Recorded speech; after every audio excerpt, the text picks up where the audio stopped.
This is the knockout artist, Chris Hero. And if you're looking for some true heel heat, you better listen to them boys.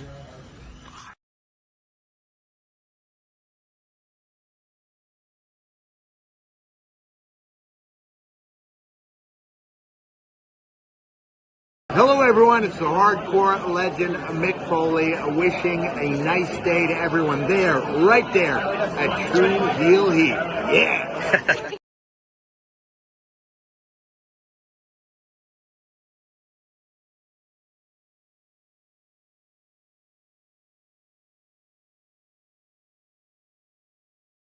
Hey everybody, it's Tony Schiavone of All Elite Wrestling, and this is Tru Heel Heat, and I said it right, you motherfuckers.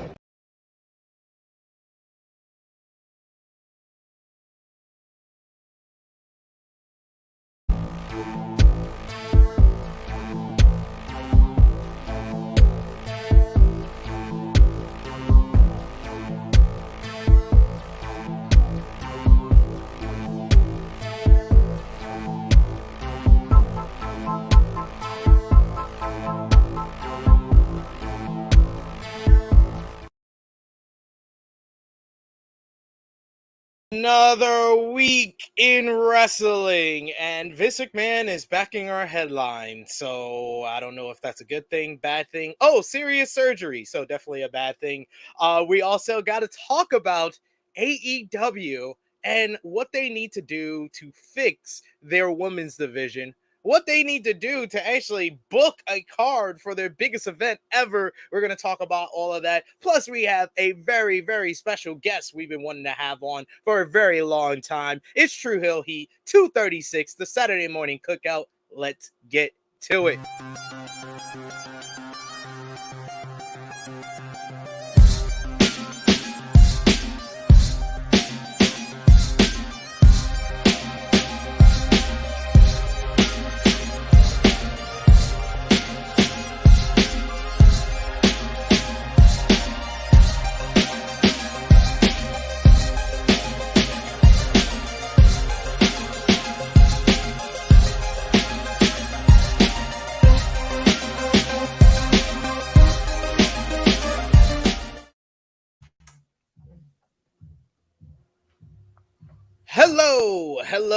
Hello. It is me, your Tru Heel Phenom, SP3. We are live on the Tru Heel Heat YouTube and Facebook for Tru Heel Heat 236. Go all in on women. Think about that for a second. Not how it's discussing the latest. And you just saw my t-shirt, like, wow, like what's happening? The decisions that people make. Hello. Discussing the latest wrestling news, including what can AEW do about the women's division and the all-in card with a month ahead of their biggest event ever. What Kevin Owens and Liv Morgan's injuries mean to WWE plans. Recap of this week in wrestling with Dynamite, Collision, Rampage, WWE Smackdown, Raw, NXT, the latest in the G1 Climax from New Japan Pro Wrestling. Stardom started their 5-star Grand Prix. You got ROH TV, Impact on Access TV. Plus, we got predictions for NXT Great American Bash tomorrow night, plus much more. I am being joined by the beautiful, the lovely, the princess of all the Tru Heels, Miss Krssi Luv. How you doing, Miss Krssi? I'm here. Good morning. I'm very sleepy, but good morning, everybody. Happy Saturday. I hope everyone is ready. Back to back weeks. I love to see it. It's very impressive. Very impressed, Roman. Wow. The things you have to do and the things people say to try to get underneath your skin so early in the morning. It's just, I love you, SP. Hey, I love you too, Ramona Reigns. Wow. Ramona Reigns. Like, you could not come up with a better name. Ew, Ramona. What's the female version of Roman? The hell? What do you want me to do here? There's only one female version of Roman. Like, give me Reina, or give me That's the last name. That's the last thing. And Reina got shot in season 4. That's why I said. I'm still not over it. I'm still not over it. That's why I said forget it. Never mind. Like there's Damn nothing. you, Ray. Damn you, Tariq. But we got to introduce our very, very special guest here with us today. He is a content creator, podcaster extraordinaire, and from one of the more popular podcasts around, especially for us in the wrestling community and also African American wrestling community as Talk well. on it. And honestly, the best social media account in the wrestling community as Talk about well. it. He is 1/3 of the hosts over at the Public Enemies podcast. It is Ben. What's going on, good brother? Welcome. Good morning. So that was a good morning. That was an introduction. I'm like, bro, it touched my heart. I was like, I did all that. I was like, no, couldn't be me. I appreciate that, man. I appreciate y'all for having me on. Yeah, man. We don't get it. Like I said, when we were in pre-production talks, like we don't get invited to do a lot of stuff. So when like an invite comes through, so when an invite comes through, we like to show up. Oh, wonderful. Nah, I said also we need to complete the trio, Miss Krssi, because we had Graham on here and he was having a good time with us. We know we're gonna have a good time with Ben. We got to get CJ on here, and then we also told Graham we got to do our fantasy wrestling draft against Public Enemies. Okay, yeah. I don't know if y'all ready for that, Ben. I don't know if y'all ready for that smoke, but we got to do that next. That sounds like a good time. I'm not gonna lie. Well, I try my best with the introduction to kind of tell everybody what you do in the wrestling world, in the wrestling media world. But of course, I want to give you the opportunity to kind of introduce yourself, tell the people who you are, how you got into professional wrestling and the wrestling media game as well. Let the people know, Ben. All right, like you summed it up perfectly. Let me see. Getting into wrestling, I got into wrestling probably around like the age of 10. I went through a traumatic event and like I turned on the TV and wrestling was on, and I kind of like, developed a connection between that. And like wrestling was always a safe space for me to go to whenever like something was going on in my life. So that's like the connection that I have. But for getting into the media game, I remember like I would tweet from my own page, like the same stuff that I tweet from the Public Enemies podcast. I was tweeting from my own page, and I was like a listener of the Public Enemies podcast. And Graham had hit me up, and he was like, "Hey," he's like, "You want to come over here, run social media for us?" I was like, "Hell yeah, I'll do that." I was like, "Let's go." And like, I ran social media for them for maybe about like 2-3 months. And then Graham was like, "What are your Wednesday nights looking like?" He was like, "You want to get on the show?" And I was like, "Yeah." And it's just been going ever since, like just like off of a chance. Like, and it has been like really, really good because you get to talk to some of the people that you grew up watching. You get to like talk to people who tell you like, okay, well, stories and stuff like that inside of like wrestling and all that. So it's like really, really fulfilling. It's really fun. And I am very appreciative that we've actually gotten to like touch a lot of people, and a lot of people have like, seen like the tweets and everything like that or tapped in. I'm grateful for all of it. Even if it was like 10 people listening and 10 people like tapping in, I'm always grateful for like any kind of support whatsoever. As you always have to be that way, and I know we talked about during the pre-production, like I remember seeing you in like the social media groups like 5-6 years ago, so I'm very proud of what you have like accomplished since then, and getting out into the wrestling media world. And what Public Enemies have been doing is amazing, man. Congratulations, man. Thank you.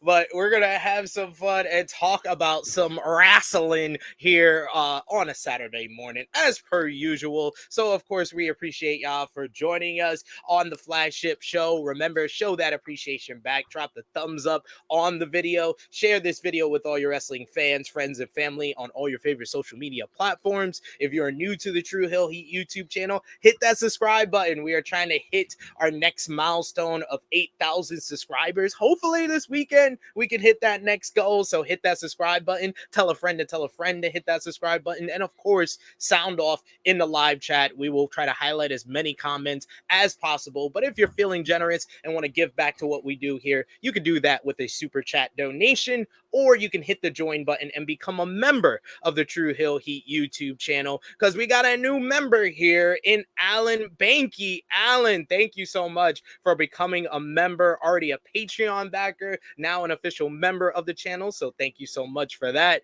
We also got Ace in the chat who says, what's up, everyone? Happy Saturday. We got Negro Buck in the chat who says, we're live, pal. We also got Vala B in the chat who says, sup, gang? How's it going on this fine Saturday? We got Alan who says, hope y'all are having a wonderful Saturday morning. We also got here Negro Buck who says, good morning, everybody. What's up, SP3 and Krssi? Always great to see y'all, and welcome to the show, Benjamin. We also got here, and yes, it was a power reference. I will always make power references on this show. So you either need to watch it and get acquainted with the references so you could be like, oh, I got that reference, or you will be having stuff go over your head, like Raina got shot in season 4. Sorry for the spoiler, like 5 years later. We also got here Stan Jackson with the question who says, y'all do a SummerSlam recap together? Yes, we will. We will be doing that next Sunday, August 6th. We'll be going live with our SummerSlam review show. We're also going to be doing a SummerSlam watch along on Saturday night, August 5th. So be watching WWE SummerSlam, AEW Collision, however it is. We got Negro Buck who says, bro, please, I've been fiending for another fantasy draft. I think Public Enemies, no front, I like to talk trash, but Public Enemies will be a challenge for us. I know y'all are acquainted on all things, WWE, AEW, so y'all might be a challenge for us, even though me and Krssi, we're undefeated together. We're undefeated, Krssi. And Chrissy's undefeated in general in fantasy drafts. Yeah. Oh, yeah, because you did lose one with JJ, right? I lost a couple with JJ because Okay. Okay. Let me explain this to Ben. So we had a fantasy draft where we could pick anyone in the business. This was 2 years ago, to be fair to him. This was 2 years ago. Could pick anyone in the business. And we literally said the obvious pick at that time 2 years ago, number one pick, you're either picking Kenny Omega or you're picking Roman Reigns.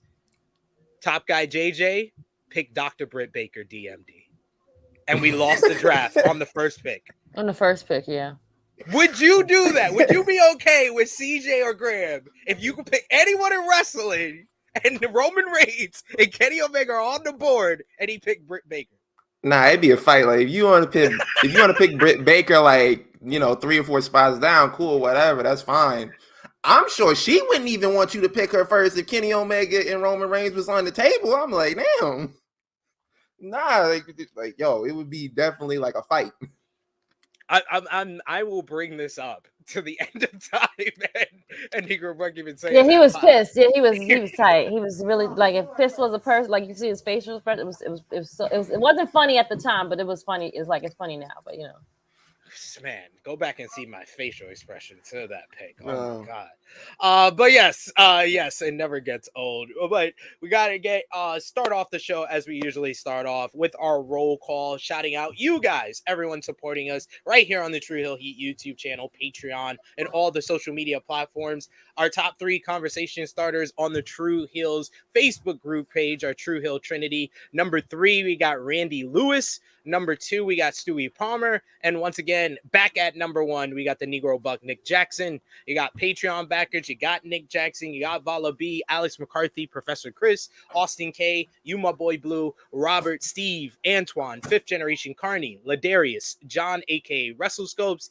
Dan, Kobe, Dolores, John Martin, DJ Eric, Beat Boop, Marcus, Justin, James, Allen, and Santo. Thank you so much for supporting us at patreon.com/Tru Heel Heat. But let's get into what we missed from this past week. And we're going to start off with AEW Dynamite. Dynamite was down slightly in the ratings from Blood and Guts the prior week with 898,000 viewers. This week's show featured AR Fox as a focus of the show, with him kicking off the show, losing to Orange Cassidy in a very good opener for OC to retain the AEW International Championship. Post-match, though, Fox attacked Cassidy after breaking his sunglasses, leading to Darby Allin, the man who got him this opportunity, coming out and confronting him about embarrassing him.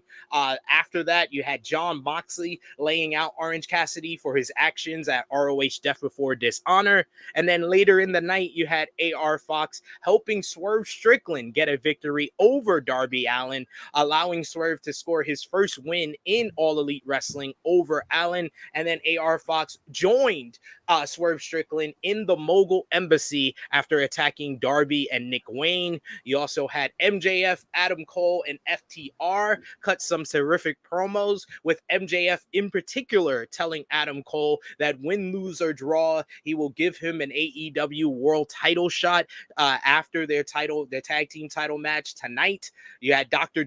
Baker DMD defeated Taya Valkyrie in a match. Really, yeah. Don't even, yeah. No, we're not doing this. No. Post-match, though, the cameraman won the MVP award as he focused on a sign saying, "Book the women's division better." Then you had in the main event, the Lucha Bros defeated Best Friends and the Blackpool Combat Club in a very fun three-way matchup. Post-match, all the groups brawled to set up Moxley versus Trent versus Penta on next Wednesday's 200th episode. Not the grand episode that one would expect after Blood and Guts, but still a pretty decent one. Ben, what was your highlight or low light, or both, from this week's AEW Dynamite? My highlight was definitely seeing like AR Fox get more like screen time.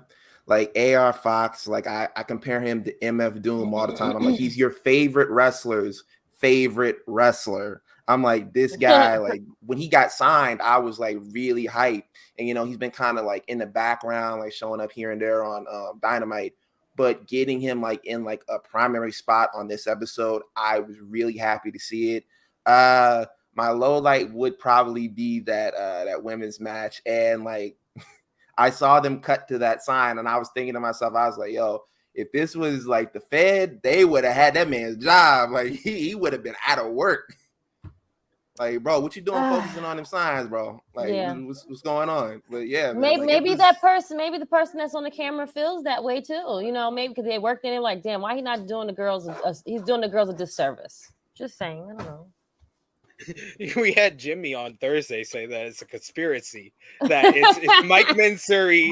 It's a conspiracy between Mike Mansuri, the women's division, and the cameraman that all made them focus on that sign. But I agree with Ben. Like, if this was WWE, Vince McMahon would have pulled up on the cameraman and the production staff during commercial. Like, he would tell like Triple H or Bruce, tell him to come here. It's like a mother, like telling him when it is.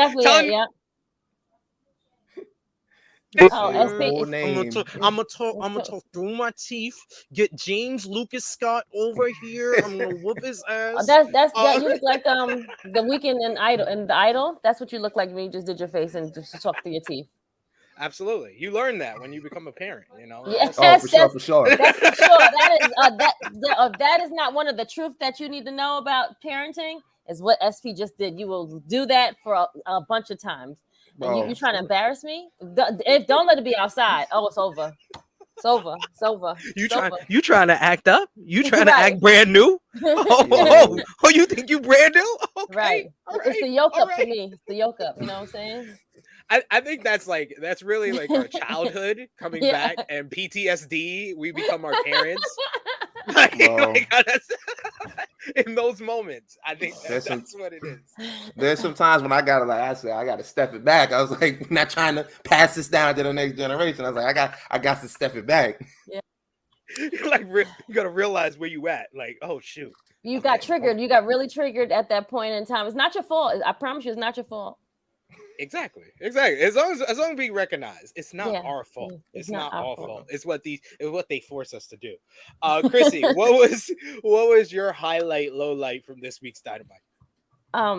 Low light was definitely that women's match. Let's first of all, Taya Valkyrie needed that win more than Britt did. That's one. Two, these two ladies are too much of a veteran to be doing sloppy work like this. I'm sorry. I don't know if they don't have chemistry together. I don't know what it is. Something was off, way off. And that story was told in that match right there. Britt didn't need the win. Taya needed it way, way more. And I was like, it's just, and then the sign, it was just like, God comes in mysterious damn ways, because that was like a sign saying, hey, over here, look at this. And then he's laughing at all of us. Well, he's laughing at them, because that's how it should be. You need to figure this shit out, sir. And especially right after that match, like, how did that even I don't even know if they wrote it during the match. I don't even know.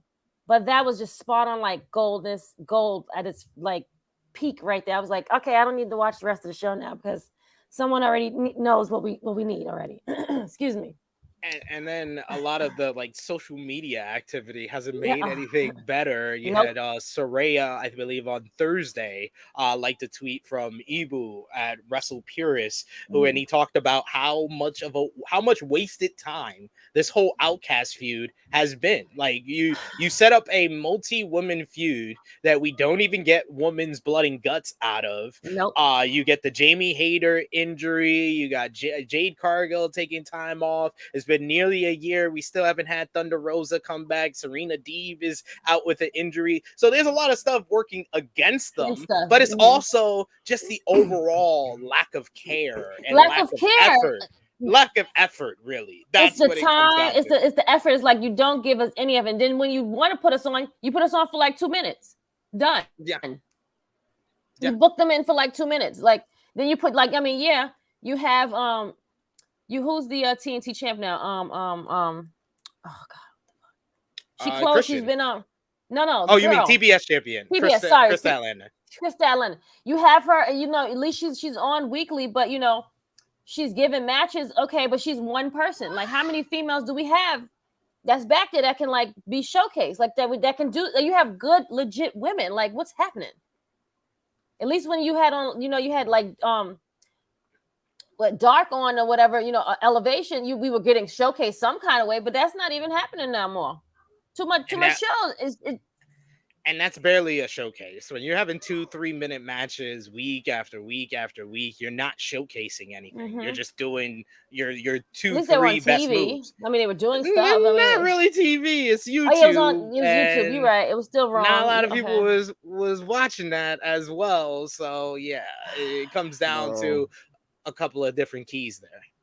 And then on top of that, you gotta think about it. Them crowds weren't really into those matches, because they do those show. They used to do those like right after the show. So like, everyone's as someone who's been to a couple of them, I remember I went to the first episode, and we there like an hour 45 minutes after the show, like the TV show is concluded, and like people are walking out. No one's hyped for the matches or whatever. Yeah, it's really bad. Like towards the ending of those shows. Yes, I agree. It's late. You should do it before, way before, when everyone's getting. That's what I was like. I was like, now that they have split it, where you have a Collision and ROH taping on Saturday, a Dynamite and a Rampage on Wednesday, they should tape Rampage before Dynamite. Like, start the taping at 7. Tape Rampage, and then 6:30, give a little break maybe, and then they can just do it. Like, I would get there for 6:30 to watch it. I would rather do that than stay till like 1 a.m. And the crowds are not into it. Like, it's boring. You could tell this is doing a disservice to the wrestlers. It's not fair to them. Why should they perform to a tired crowd? It's not their fault that I had to go to work early this morning and I got kids. Yeah, because that's WWE's formula too. Like, they do like a main event before the actual show. Yes, and I know a lot of people be like, "Oh, well, they steal from it." I'm like, bro, it's what it is. Just like it's not really stealing. It's not stealing. They need the time to record. Yeah, just do it. Still what? Like they came up with that idea themselves. Yeah. No, fuck out there. We got Annika in the chat. It says, I enjoyed the story of OC versus Moxley and AR Fox getting TV time, but Elite won Blood and Guts. Why weren't they on Dynamite? I will say that did feel like that was something very much missing from Dynamite. Yeah. At least pre-record an interview with them following Blood and Guts if you're not going to have them physically there. Yeah, I honestly thought they were gonna do the whole like pre-recorded thing, or like at least show some like clips of them backstage after the match, like recovering and everything like that, right, like like they did with talking. like what they did with MJF and Adam Cole. Like they showed a pre-filmed video from last week, and so I thought they would do something like that. But it's like when the Elite are not on the show, you can very much feel it. Yes. Mm-hmm. They are really like when they said that whole speech when they reunited with Hangman about being the heart and soul. When they're missing from a show, it really stands out that they are the heart and soul of this whole promotion, because the shows just feel like they are missing kind of the lifeblood of it when the Elite have no presence at all on the show like they did this week. We do got Negro Buck in the chat who's saying, I'm just so psyched that we're getting Aussie Open on Dynamite next Wednesday. They'll be facing El Del Vikingo and Commander for the ROH World Tag Team Championships on Dynamite's 200th episode. Can I just say, how much is it a disservice that we have to have Swerve to still win with help? Like, I feel like he's faced this man, what, 3 times? This is the 3rd time in AEW. And he's lost the 2 times. He's lost the first. Why did he have to have help to win? Why because he can't beat Darby on his own. He's a heel. I get it, because he's a heel. Not even because he's a heel, but like if he beats Darby on his own, what does that say about Darby? That Darby got worse since the last 2 times that they faced each other? He needed something new. He needed an X factor, and he turned Darby's friend, a guy that gave Darby a place to sleep when he was homeless. He turned him against him. This was a good night for Swerve. And not for nothing, but when AR Fox like attacked Orange Cassidy, and after the match, Darby comes out. He's like, "What are you doing? What are you doing?" He was like, "Yo, man." He told him this. He could hear it. He's like, "Get your ass to the back." Like, bro, that would have been my moment to turn on him, because I'm like, bro, if I let you sleep on my couch when you were homeless, you can't say nothing to me, bro. You can you can never, like, even if I'm in the wrong, you can't say nothing to me. I'm like, bro, where my rent money at? I need the back rent right now, bro. Back rent, really? He was like, when I shot somebody, I want you to be like Vin Rames taking the gun from Tyrese and Baby Boy. He was like, I want you to just take it. I want you to hide the gun for me. Like, I gave you a place to sleep when you were homeless. You ain't supposed to be calling me out when I did something wrong. You supposed to have my back. Bro, a friend of mine bought me lunch like 5 years ago. If that man called me up today, said we got to ride on somebody, I'd be like, all right, man, where we going? Where we going? Facts. That's that loyalty right there.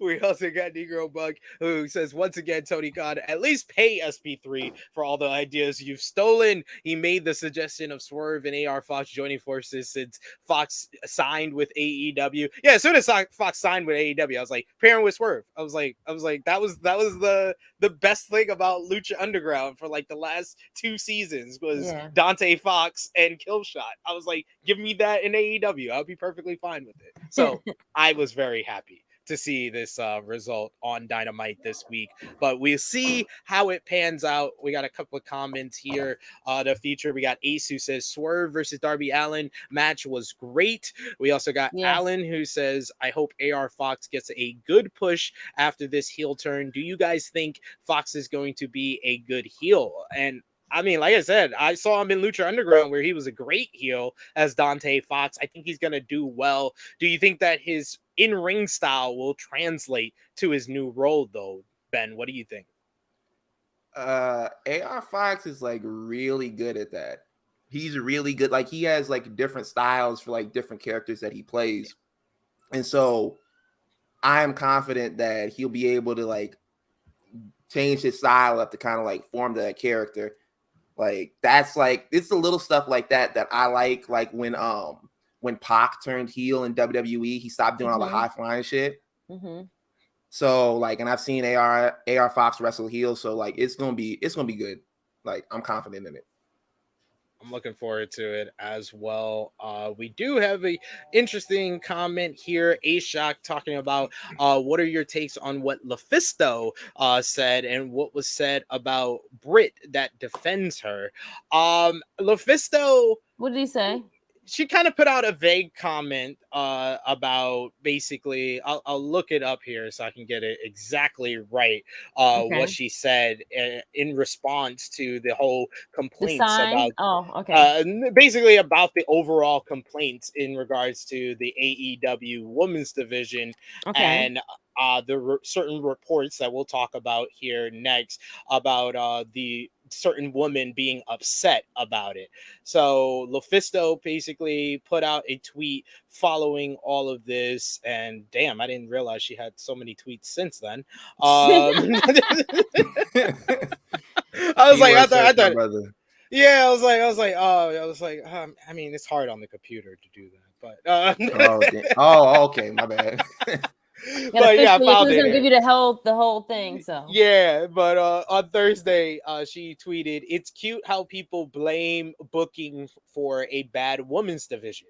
Talent with too much power, talent denigrating each other, talent trash talking potential employees so they never get in as soon as they walk in. It starts here. The one you called an effing French Canadian asshole."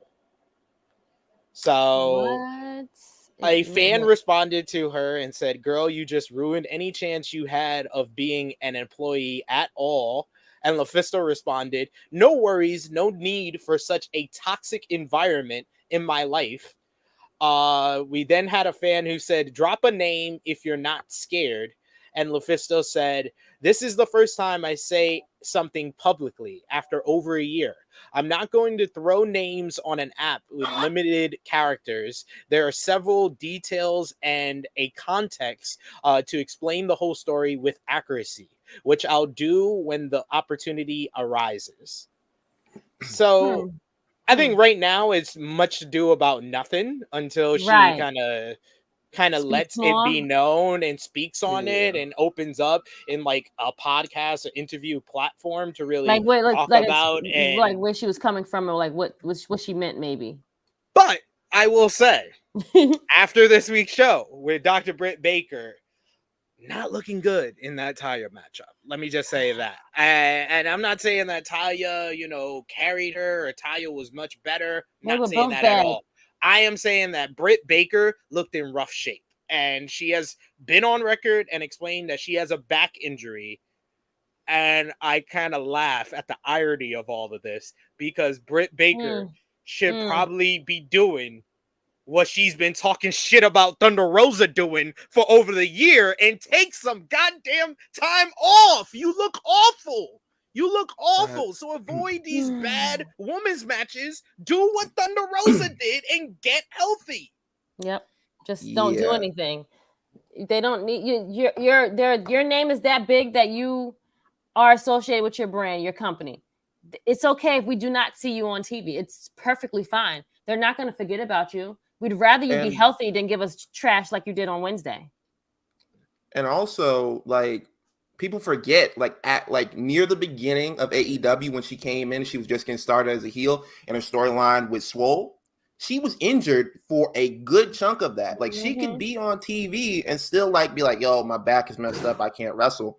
Like, you can still have it. Like, we see people get injured all the time and they're still on TV. Like, what is it? Pretty Deadly is doing that right now. Like, Miz did it for a long time. Like, you can be injured and still be on TV because, like, she's capable of having good matches. We've seen her have good matches before. So, like, I agree. She needs to kind of take the time. Yeah, and you mentioned a few, like right now, Grayson Waller was injured since getting called up. Yeah. And he was just doing his show. Bring back the waiting room. Bring back that talk show she had during the pandemic. I'd rather see her do that and get the women some talking opportunities live in front of the fans than see god-awful matches. I do not want to see that. And I won't say it's a god-awful match. It's just the first 5 minutes were really, really rough. I say the last 2 minutes were better, and they got the crowd into the matchup. But finally, just overall, but still overall, it's just chicken shit. And especially with Britt winning, it was like, what was the point? Like it was like, what was the point of all of this? We got Big Man Dogs who says Outcast storyline is going from A to B to B to B to B to B, drawn out storytelling. Yes. Yes. Yeah, like it should have ended like a good month and a half ago. Like, I don't know. Like, I don't feel like there's chemistry from either side when they're working together. I feel like there have been weird hiccups in the whole thing. Like when they came out there with the shirt with Britt Baker with the black eye, and then they were like spray painting everybody, and it's just like, y'all need to tighten it up. Like, we don't need all the extra stuff. Like, I don't know. I just haven't been like feeling this storyline since they really got it started. Like, there was promise there, but it's like, okay, what are we doing? It was now? potential, but they didn't act there. The execution has not been good. You can't even get an A for effort. Yeah, I was very much into the storyline in January, and I was even into it when Ruby turned, because I was like, okay, you're growing numbers, it's going somewhere, and then it never went. It's been going anywhere. on since January. Since January. That's crazy. Remember, it all started. It really all started in like November, December, because it was the build up to the LA show in January with Saraya's mystery partner.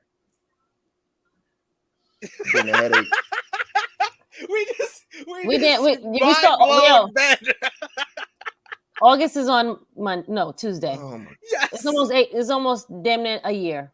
Like, this is ridiculous. A year of this storyline, and a story that doesn't even like have any type of like. So what's the solution? Right. Like, of all this? Like, what? I don't even remember like who has the most wins or losses. Like, it's done. Like, I don't know. Like, hasn't mattered. Nothing matters. That's you missed your big exit, which your big exit or your blow off, whatever, should have been blood and guts, but you had so many injuries going around and everything like that they really couldn't do it. And like, you could have done this like a couple months ago at one of the bigger papers. You just had like a multi-women's tag match and just been like, yo, we'll just end it here, no DQ, whatever. Like, there are multiple like exits off of this ramp, and they're just like, you know what, we'll just keep it going. It's like, come on, bro. Everybody's tired. People want to move on to something new. The fans want you to move on to something new. It's like, I don't know. And it seems like this happens way too often with the women's division. We had the Jade title run get dragged out because Chris Statlander wasn't healthy. Like, you can't just say, oh, it's an injury, that's the reason why. Like, you have to adjust when these things happen. And Vala B puts a good point saying that it's a combination of injuries, Britzilla backstage, and inactive booking. I think the big one that needs to be addressed is the inactive booking. You just have to book them consistently. That's the first thing you need to do. Injuries, Britt being Britt backstage, that's gonna happen. That's something you can't control unless you're Britt Baker. But the inactive booking, that's on Tony Khan. Yeah, like the injuries and like the whole like Britt Baker thing being like a diva or whatever. You have that in every wrestling company. You have somebody backstage who don't want to they think they're too better. Yeah, they don't want a job to this guy. They don't want to work with that guy or whatever. But like the inactive booking is like the main part of it, because who is handling the women's division in AEW at this point? Like, I know it's been getting passed off from person to person. Like, but I feel like it's been very noticeable since Kenny Omega stopped working on the women's division. Like, since Kenny stopped working on the women's division back in 2021, when he went out with his injuries, it's been very noticeable decline in just the overall focus and care in the women's division. Tony Khan, I don't think is the guy that should be in charge of a women's division. I think that we've had like now 18 months of proof that he's not that guy. He's not that guy. Give it to Will Washington and the creative team. Give it to Sanjay. Give it to somebody else and let them be like the dedicated focus for that. I could even say like you could give it to Maria Canales. Like I would trust it in her hands too. Yeah, because she does some of the other booking over at the other promotion. Correct me if I'm wrong. Yeah, she has her own promotion, Women's Army. So yeah. Yeah, give it to somebody that wants that needs work. Like you just have these people just showing up and just paying them. Like, I mean, that's fine and cool and all, but still. Like at the beginning when Awesome Kong was there, like I was hoping they would get her to stick around and help because like everybody knows like she got a mind for it, man. Like I just think like they could bring in like you could have some of the men backstage help, but you know, a woman's touch to a woman's division would just be like, you know, would set you on a different level.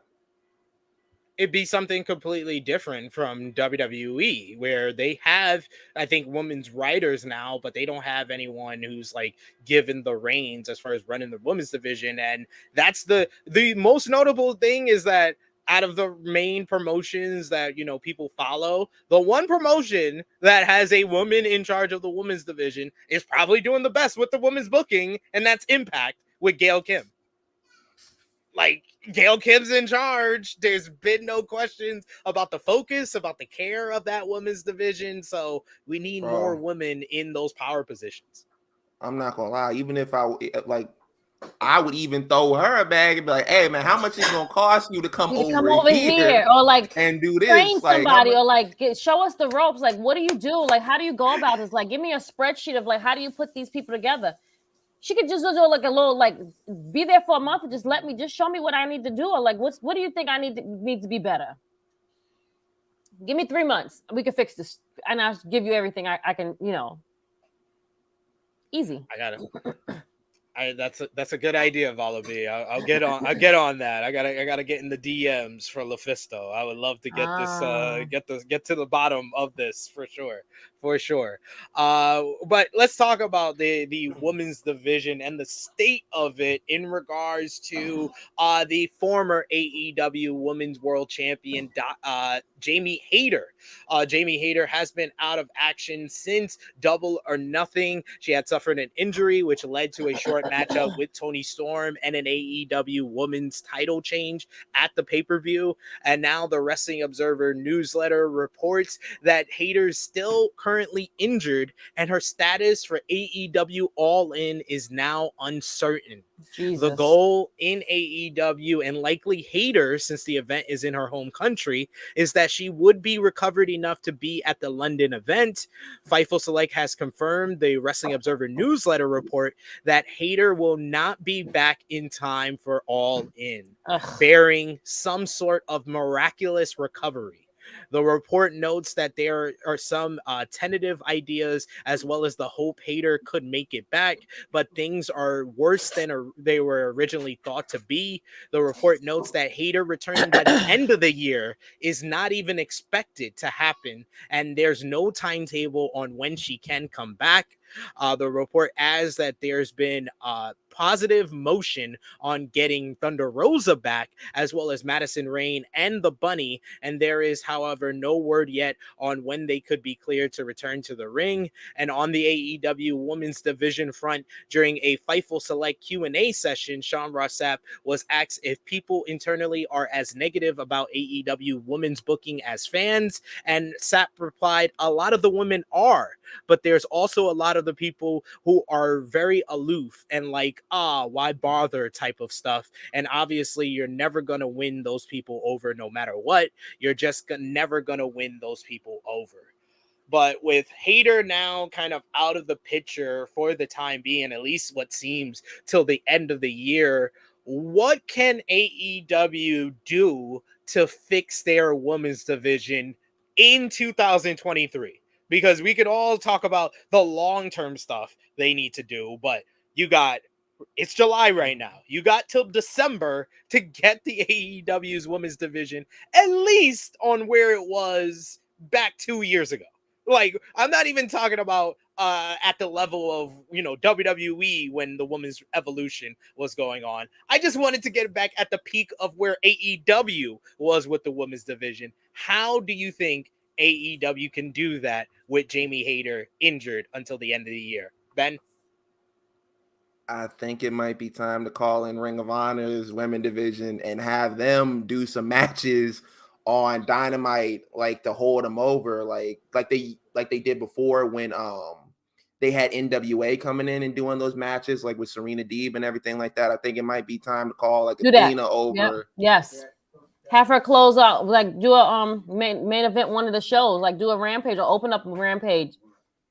Do something like you need. They just don't, give the Ring of Honor people some type of time so that they can like at least feel like the women can be showcased better, because they are. I mean, they do have good girls over there, especially Athena's like killing it every match. Yeah, and like I think you could give Willow more time. I think like you might need to bring in Julia Hart. You got to call in. You got to have all hands on deck for this one, because like it's like the pandemic. It's getting rough, man. Like you're gonna have to pull together like the wreckage in the storm, like because I don't know. You might need to bring some other women in. You might need to call on New Japan and have some women show up from over there too, because like they're spread pretty thin right now too. Like. This is like WWE 2016 type of injury reserve for their women's division. You remember going into WrestleMania 32 when Cena, Orton, all these guys were out of action and like WWE had to pull straws to put together that WrestleMania card? That's where the women's division for AEW is out. When you look at the list of talent that have injuries, Thunder Rosa, Jamie Hayter, The Bunny, Madison Rayne, Serena Deeb, like it's rough out here. Yeah, and that's like when the whole roster. roster.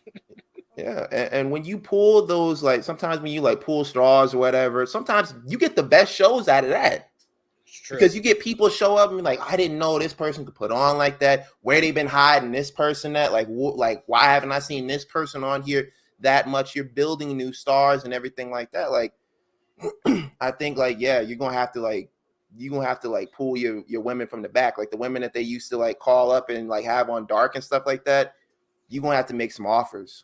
I agree. Yep. Yeah. And also it's time to really kind of look at the booking and look at the missed opportunities, because for all the, the time that they put into the Outcast storyline, think about it. What was the storyline everybody wanted a year ago? Britt Baker versus Jamie Hayter. Like, you need to do that. When Jamie Hayter is back, that's the matchup that you should have done a year ago. Do the stuff that is obvious and the story is right there, and it's going to be very hard for you to ruin that story because it's all been set up for you. When you have those type of stories, you pull the trigger on them. You don't waste time and try to drag it down a hill and try to drag it out a year because you run into situations like this where one of the key players in that story is not here right now, and she's a key player in the story that you tried to kind of hold people over for, and now that story is ruined. So you need to pull the trigger on this type of stuff. And it's kind of astonishing to me that Tony Khan can be the same guy that books AEW's women's division and then also main events an ROH pay-per-view with Athena and Willow Nightingale, one of the best women's matches of the whole entire year. How is that possible? How is that possible that Ring of Honor has 2 women's matches of the year and AEW has none? Bro.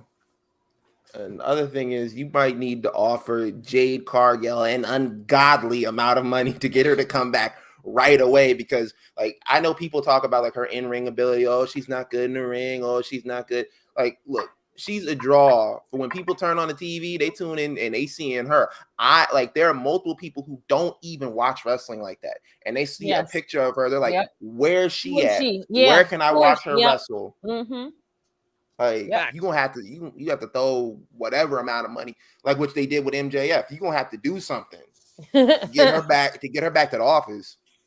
Yeah, and now that's kind of what I was gonna say as far as what he needs to do to fix it is he's got to have all hands on deck. If you're healthy, you Yep. got to be here. You gotta And be here Jade every day. Cargill, Yep. Jade Cargill's at the top of the list, and turn Jade babyface and just start her on now the Goldberg run of undefeated streak.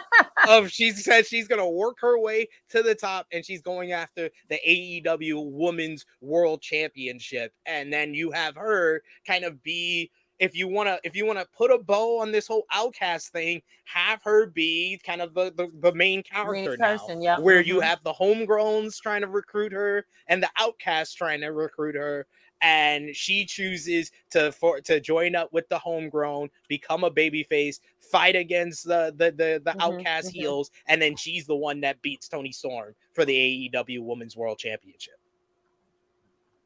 And then book her like a powerful baby face where you don't have 5-minute, 6-minute matches. She can have real matches with real workers on this division. And put her in there 10, 15 minutes with Toni Storm. Toni Storm will get a good match out of her. So yeah, they just need to have faith and just pull the trigger on these type of things.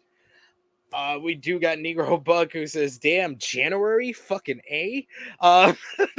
He also said I was breaking Benjamin when I told him how long this Outcast storyline has been going on. It is kind of mind-blowing though. It is very much so. Evcast says, I really think it ended at Double or Nothing with Tony beating Jamie because lately it's just been matches and no stories. Yeah, there's been no story at all since Double or Nothing. No type of progression.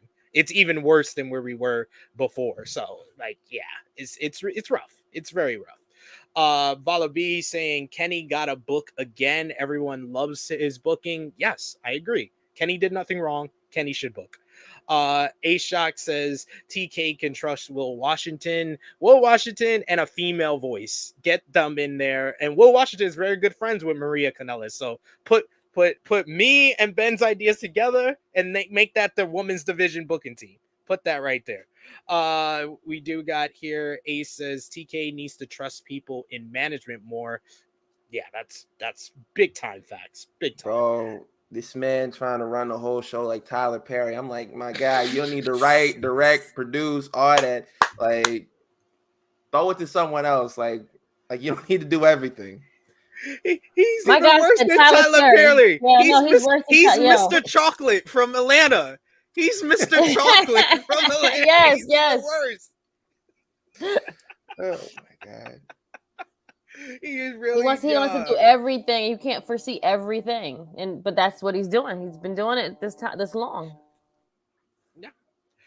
We got Kirby in the chat who says AEW women's booking is so bad that fans want another women's promotion to save their division. Yes, that's how bad it is. It's so bad that we need a whole nother company to come in and fix it. Yeah, they call the fixers. they have people that do that. Come, when your business is suffering, we need people to come in and that have expertise and do it. That is a good point, though. They're saying Stardom women busy with the 5-star Grand Prix till October. Damn it. Would have loved that. Dolores saying there are so many indie women who I watch weekly that are good, and there have people who I see get no love in AEW, but in GCW and other shows look great. So yeah, it's giving people opportunity. That's how you find people. And like Ben was saying earlier, someone like Julia Hart is giving you something different from everybody else in the women's division with her presentation and the entrance and stuff. Feature her more. So there's stuff with the people that are already there that they can do to book this, fix the booking overall. Yep, agreed. Yeah, like you got to top some loose ends. I know they like to have, like what's Jungle Boy's old lady? What her name is? Anna Jay. Yeah, Anna Jay. Yeah. You need to like have her be on TV more. Yeah, bro. Tony Perry. That's wild. Bro, like, damn, that's too funny. That is so funny.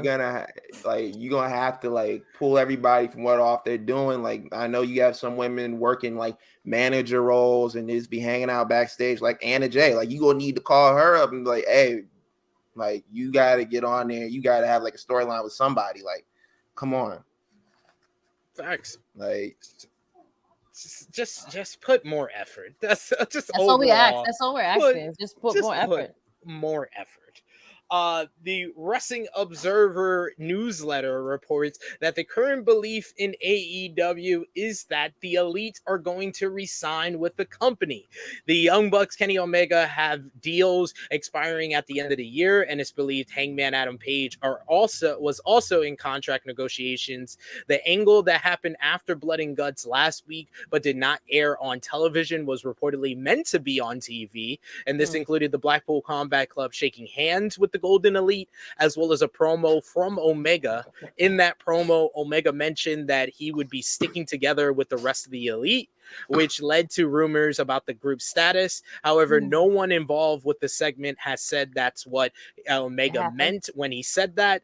WWE reportedly thought at one point they had a good shot, quote unquote, at getting Omega in 2024, and at the time he was the talent they wanted the most, including Jay White and others that were free agents. Since then, though, that talk has died down, and WWE now believes he will stay in AEW.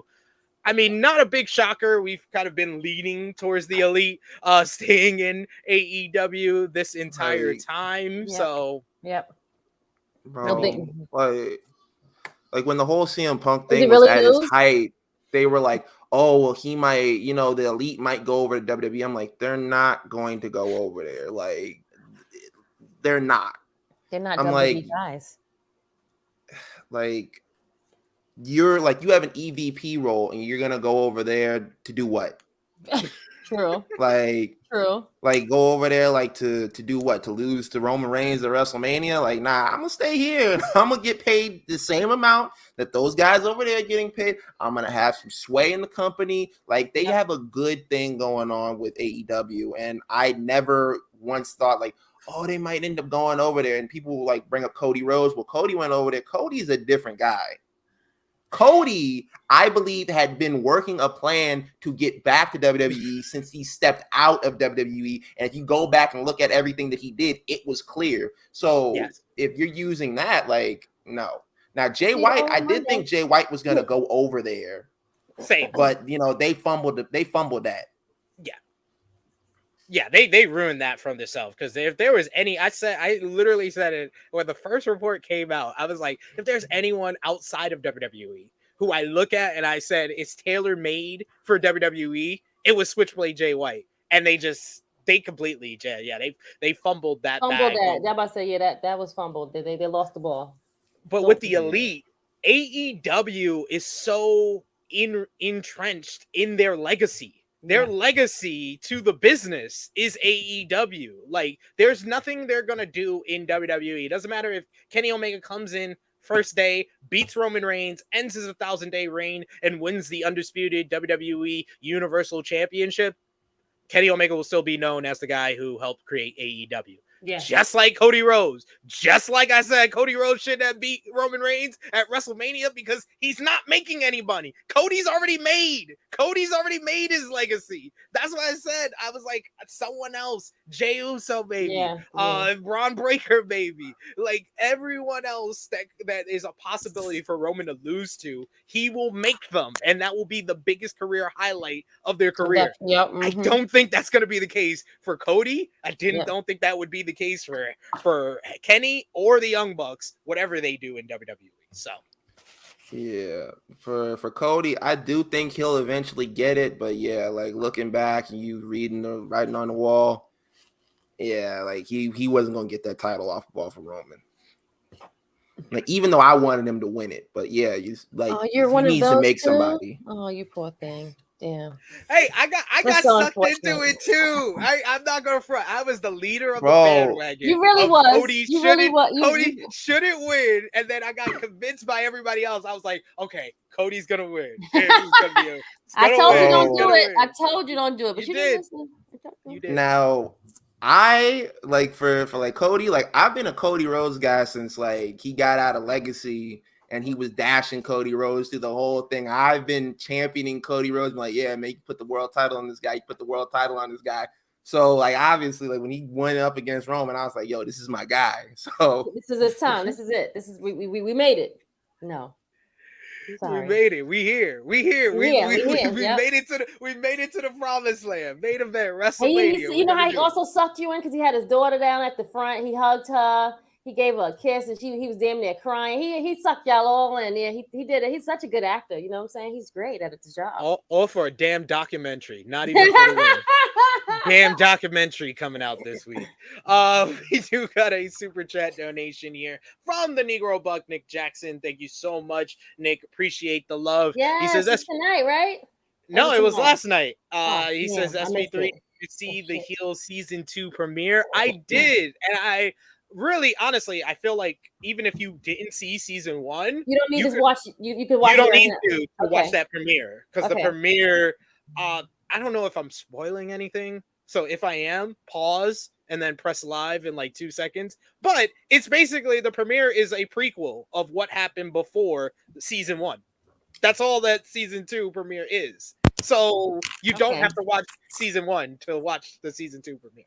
Just letting everybody know in case you wanted to give it a try. We got Annika in the chat says, "What is their AVP role now?" Well, the Young Bucks do. I don't know why you're yelling, but the Young Bucks do.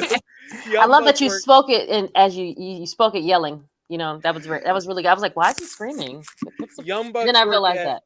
Work in the merchandise department. That's where Matt's wife has a job and a main role in, and they do. You know, the whole family got jobs. Damn, I need to go to marry an elite person over there to get jobs in AEW.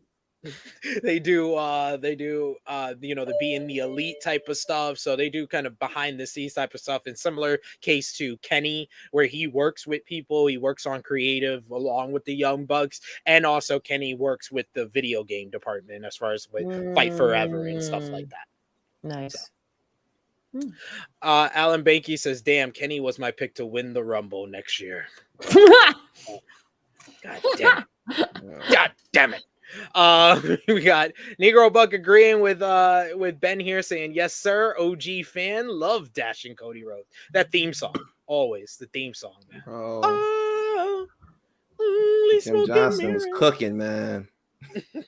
he was and Annika, I legitimately just said they are a part of creative. They are a part of creative. No real power of creative. Your vendetta against the elite is hilarious. Damn, not vendetta. Jesus. Vendetta. We got AEW All In news before we recap what happened on Collision last Saturday. On Thursday, our new report had details on a match that is being discussed for AEW All In at Wembley Stadium. Fightful Select reports that Will Ospreay is being planned for a match against Chris Jericho at the pay-per-view, which takes place in London. According to NJPW sources, the plan would see the two face off, and Don Callis would be factored in somehow, though it's not yet clear how. Callis has been trying to recruit Chris Jericho on AEW programming, but was also in Ospreay's corner at Forbidden Door 2023, where Ospreay won the IWGP US Championship back from Kenny Omega. Meanwhile, the Wrestling Observer newsletter on Friday noted that they had a couple of matches that have been rumored for AEW All In. Most notably, nothing has been confirmed, but most notably, Kota Ibushi recently said he would be in London for the event, which has led to rumors of Chris Jericho teaming up with Konosuke Takeshita at the event to verse the reunited Golden Lovers of Ibushi and Kenny Omega. However, Jericho has been rumored to face Ospreay, so he has two potential big matches for the event in London, England. The only match announced for either All Out or All In, with the two shows happening a week apart, is Darby Allin versus Luchasaurus for the TNT Championship in Chicago. Other possible matches that have been hinted at on TV, like CM Punk versus Ricky Starks, Jon Moxley versus Orange Cassidy, and MJF versus Adam Cole. but it remains to be seen where they land. AEW has yet to announce anything for the event, which is now a month away. Are we at the point of next week's Dynamite? We need at least one damn match announced for All In, with it being a month out, and the company in an update on their tickets. They have 76,000 tickets already out there. They're closing in on 80,000, and they are now 4,000 tickets away from being the highest, the record for most bought tickets for an event of all time, or even over some of the WrestleMania events that have set records in the past. Do you think that we're at the point where AEW definitely has to announce a match for All In? And what would you rather see Jericho in at the event, against Ospreay or teaming with Takeshita against the Golden Lovers? Ben? Nothing.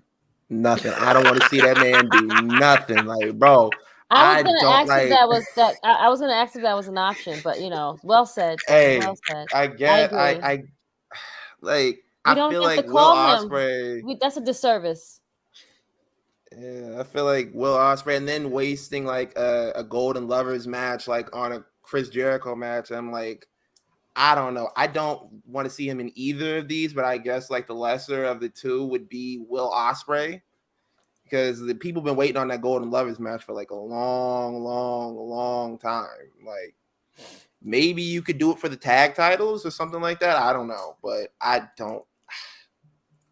I'm not really a fan of what Jericho has been doing as of late. The whole Don Callis storyline, I couldn't care less about that.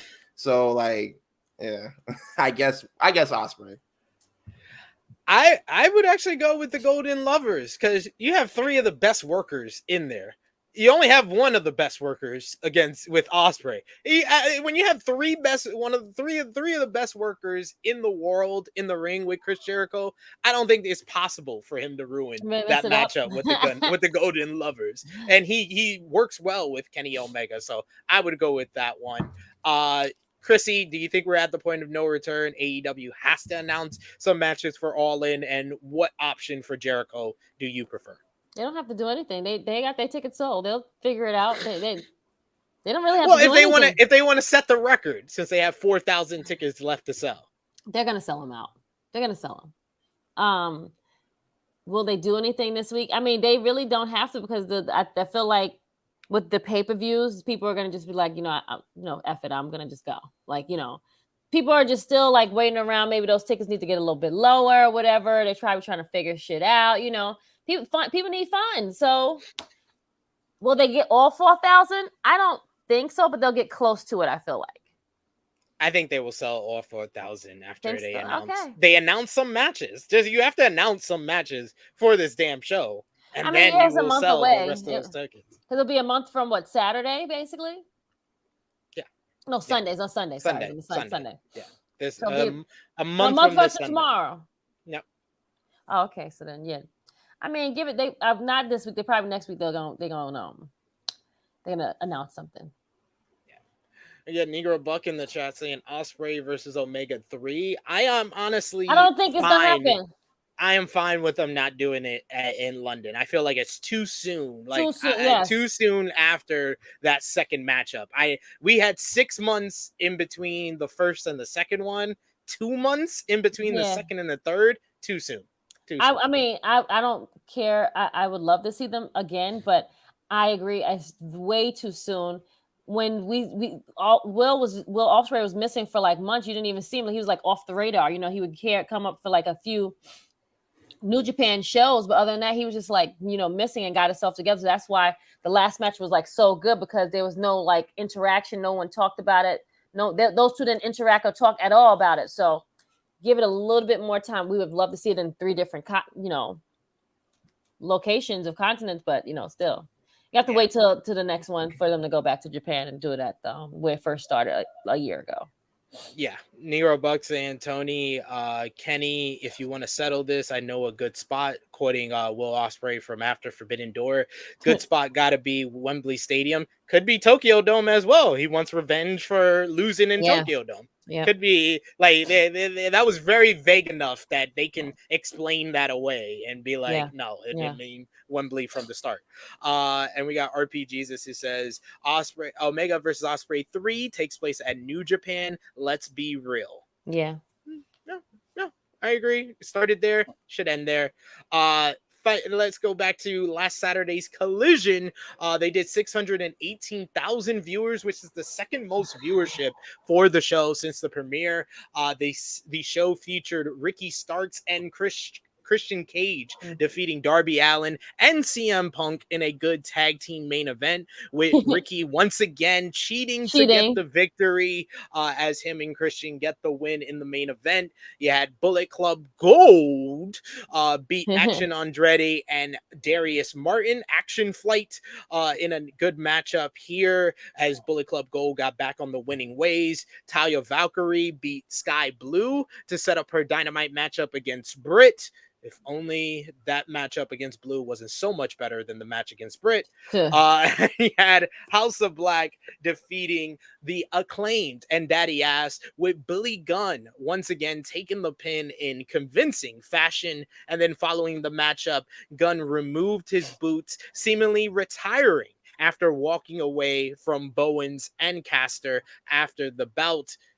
Ben, do you think we've seen the end of Daddy Ass, or is this only going to lead to Daddy Ass and the Acclaim winning the Trios Championships?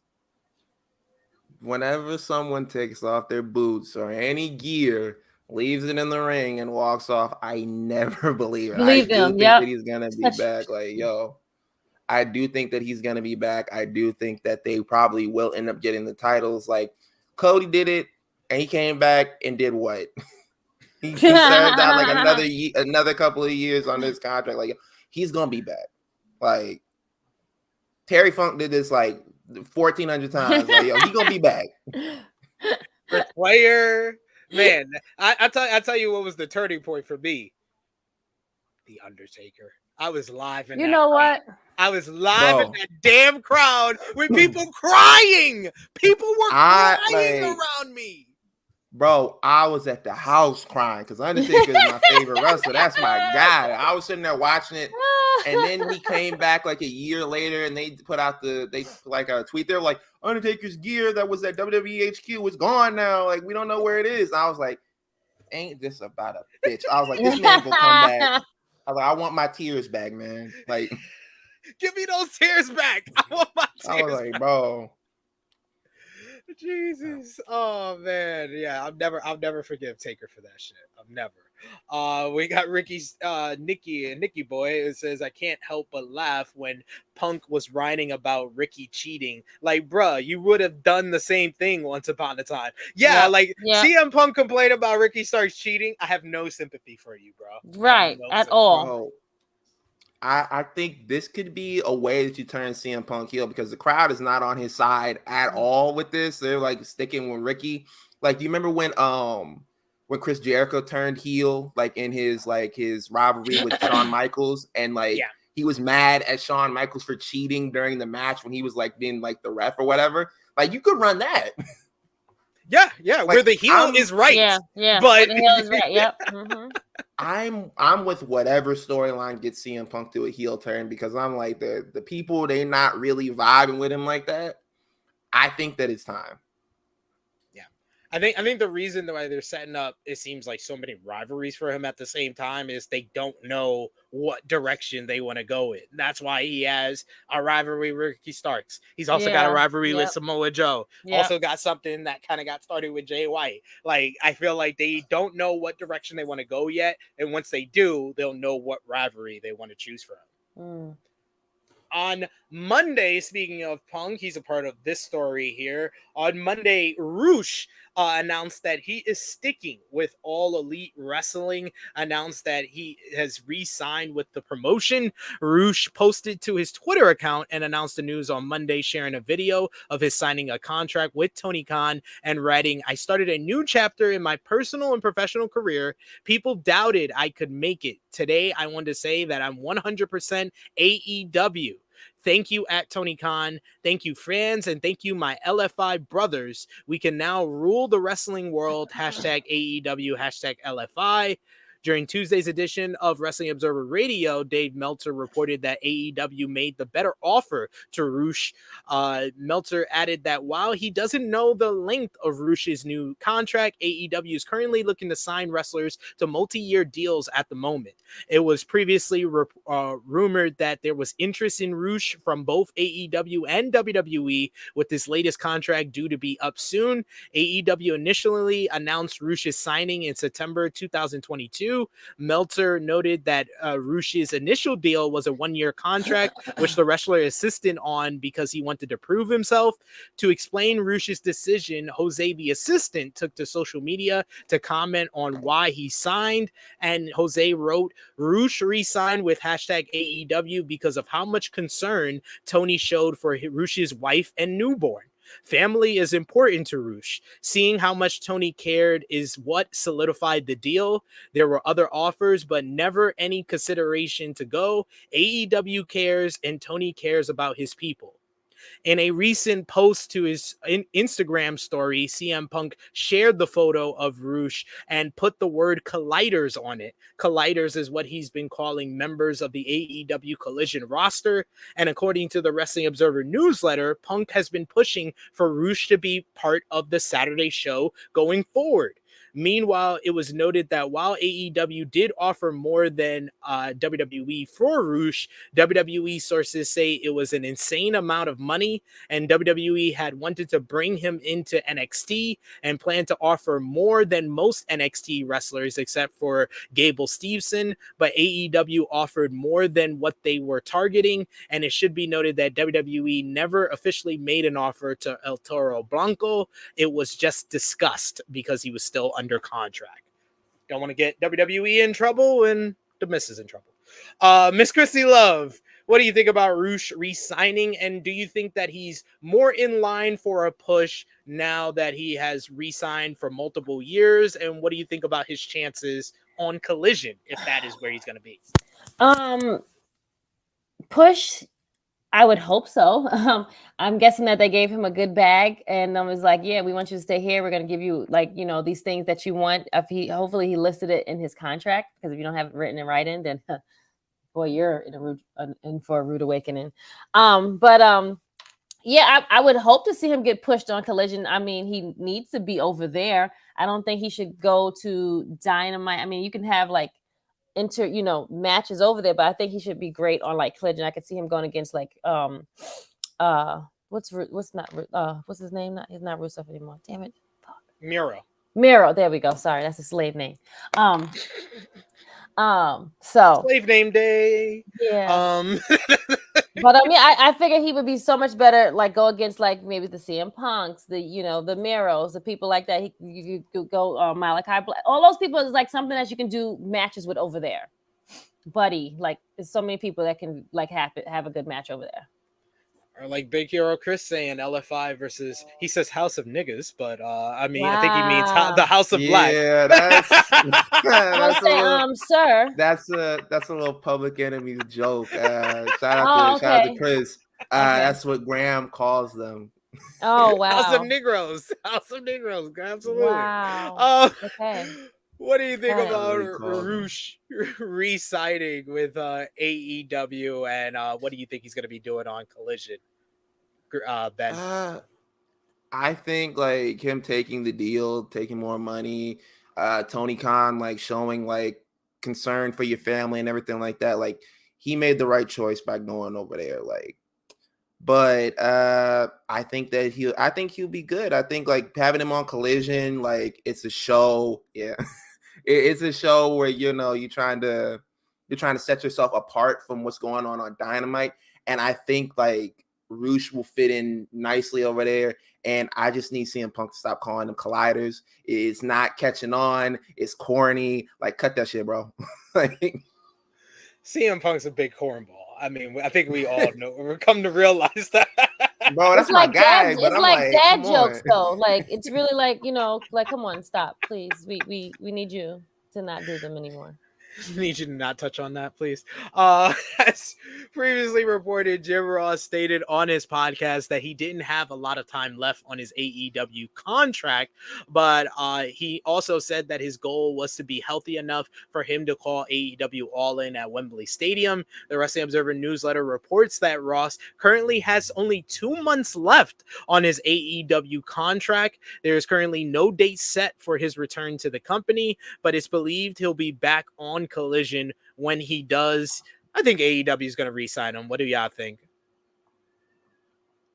I think like if they sign him, it definitely needs to still have like limited dates on there. Like Jim Ross is great at what he does, but I'm like a week-to-week schedule and a guy at his age, like those two things don't fit. Like I see like bringing him in for the big shows, the pay-per-views, the landmark episodes, like 250, like 300, like all those ones.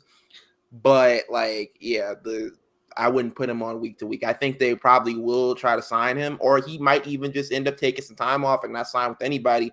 I do think that WWE might take a shot at like having him come in like a WrestleMania or something like they did like a while ago. But I would definitely, if I was Tony Khan, I'd try to get him like to stay as much as possible, because Jim Ross is not just like a commentator. Like this guy is like, anybody knows this guy can spot talent. He's a good agent. He could talk to your guys. He could even train some people that you want to have as commentators on the show going forward. Like this guy provides so much. Like he is a well of like knowledge.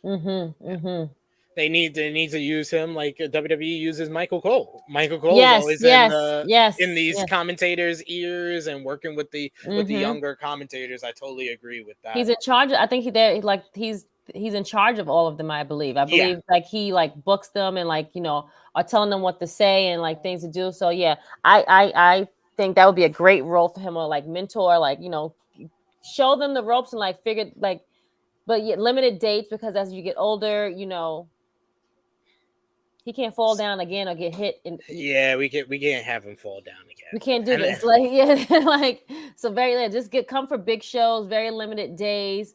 You know, being more of in the office, or just like come and just like do like the backstage stuff and like help, you know, guide that area. But Finally, PW Insider reports that on July 24th, AEW filed a new trademark for the term AEW Plus, which includes streaming services. The filing is good for goods and services streaming of professional wrestling, entertainment, video material on the internet. It should be noted that AEW Plus is the name of the company's international subscription service on Fight. There's no word on whether this will be used for something else. Do y'all think this could possibly be the name of a potential AEW streaming service? Krssi Luv, what would you put as far as 0 to 100% on that being the potential streaming service name? 65% maybe? I don't know. I think that's fair. That's fair. It's about 65. That's fair. 60s and, you know, general, like that realm. We do have Frantic Rail. This says, let JR do the pay-per-views and the big AEW Dynamite and Collision episodes. We also got Invader Ace, who says, don't let House of Black know about that name. They might pull a Michael Hayes and use that word. Oh, wow. Yeah. They better not. They listen. Nah, like Brody King follows the pod, and we've made that joke like on the actual like Twitter. I don't think that Brody King is the guy to do that. Like he seems like a pretty good guy. I don't know. Yeah, he's Ovi. He's cool. He's cool. I was hoping that they would like put the AEW stuff on like HBO Max or Max right, or whatever right. Like share with another platform, like Peacock. But it might be something like it's the app within the app, like how they're going towards combining Hulu and Disney Plus. That might be what they do. Like AEW Plus is a series of Max. That's what they might do. That's what I think they're gonna do. We'll see. AEW Rampage last night, the last one we're covering from AEW. The main event saw Hikaru Shida beating Nyla Rose in a pretty solid main event. Post-match, you had the Outcast come out on stage to stare down with Shida to set up her versus Toni Storm for the AEW Women's World Championship on the 200th episode of AEW Dynamite this Wednesday. You also had Big Bill and Brian Cage won the Tag Team Eliminator Battle Royale by last eliminating the Butcher and the Blade. Bill and Cage are now the number one contenders and will face the winners of FTR versus MJF and Adam Cole tonight on Collision. And then a final AEW news note. A new report has an update on Dustin Rhodes' AEW contract. Rhodes noted in an interview back in December that his contract would be up in July of this year. Fightful Select reports that this is no longer the case. Rhodes' contract is up as of September 2024. There's no word on whether an extension was signed or what else may have led to the new expiration date. All that was confirmed by the outlet is the date. Rhodes said in the original interview, I made the decision the end of July. My contract is up and I'm going to be done in ring or at least tone way down. I don't know if that's going to be it because when we say we're retiring, we always come back and you never say never. But that's what I'm looking for, an end date for my in-ring wrestling career. So seems like that end date's going to be next year, because his contract doesn't expire until 1 year from now. Imagine like making plans to retire this year and then you get told by your employee, now you got 1 more year on your contract. Like, damn. That's happened to like a few people at my job. Really? Yeah, like never heard. Because they've been in the role for so long, and then she's like, the CEO is afraid to like let new people come in to do the role, so like she kind of like trapped them in like, can you stay a little bit longer, you know? Yeah, they're now trying to like transition out because they're much older. But yes, it's actually a thing. SP. I did not know that. That's news to me. But okay, bro, man. Yeah, Mox ain't been on a vacation in like 2 years. I already know they're gonna ask him like, "Hey, man, you do a little bit more." Right. do a little bit more, just a little bit more. And when they're gonna be back there, like, no, we can't. Alan Bakey says 80% for me, AEW could benefit from having a streaming service. I think it's definitely going to be a benefit more than a negative. That's for sure. We also got here, bro saying Shida versus Tony should be at Wembley. I think it should definitely be a pay-per-view matchup more than the 200 episode, but I'm not surprised it's on the 200 episode because they needed a big women's matchup after the last 2 weeks have been piss poor. So makes sense. We got here Big Man Dogs who says Big Bill actually got some big pops because Big Bill bandwagon started here. We're moving it forward. Big Bill for the world title. Come on. Only SP, but you know. Big Bill agenda, Big Bill bandwagon. That's what we're here to support. But let's move on to WWE. Also last night, besides Rampage, you had Smackdown. The show featured the latest chapter in the Bloodline saga with Roman Reigns, Solo Sikoa, and Paul Heyman confronting Jey Uso to try to play more mind games by telling him that Jey will be left with no one when he loses at SummerSlam. However, this is a new Jey Uso, so he responded to the mind games with some mind games of his own by telling Roman Reigns he's beaten him. He's the only one to do it, and at SummerSlam, I'm gonna do it again. This led to Grayson Waller trying to talk trash to Jey, who punched him out backstage to set up our main event matchup where Uso won with a spear and the Uso splash over Waller. Post-match, Solo Sikoa attacked, but Jey Uso super kicked him, leading to Roman coming in and getting himself speared by Jey. However, Solo came back. The numbers got the better of Jey, leading to 2 spear spike combinations to end the show with the Roman and Solo standing tall over Jay. You also had Santos Escobar defeating Rey Mysterio to become the number one contender for Austin Theory's U.S. title in 2 weeks via referee stoppage after Rey hit his head on the floor after a tope suicida in a weird ending. You also had Bianca Belair and Charlotte Flair. They picked up a victory over WWE Women's Tag Team Champions Chelsea Green and Sonya Deville. LA Knight picked up a win over Shanti Diadonis.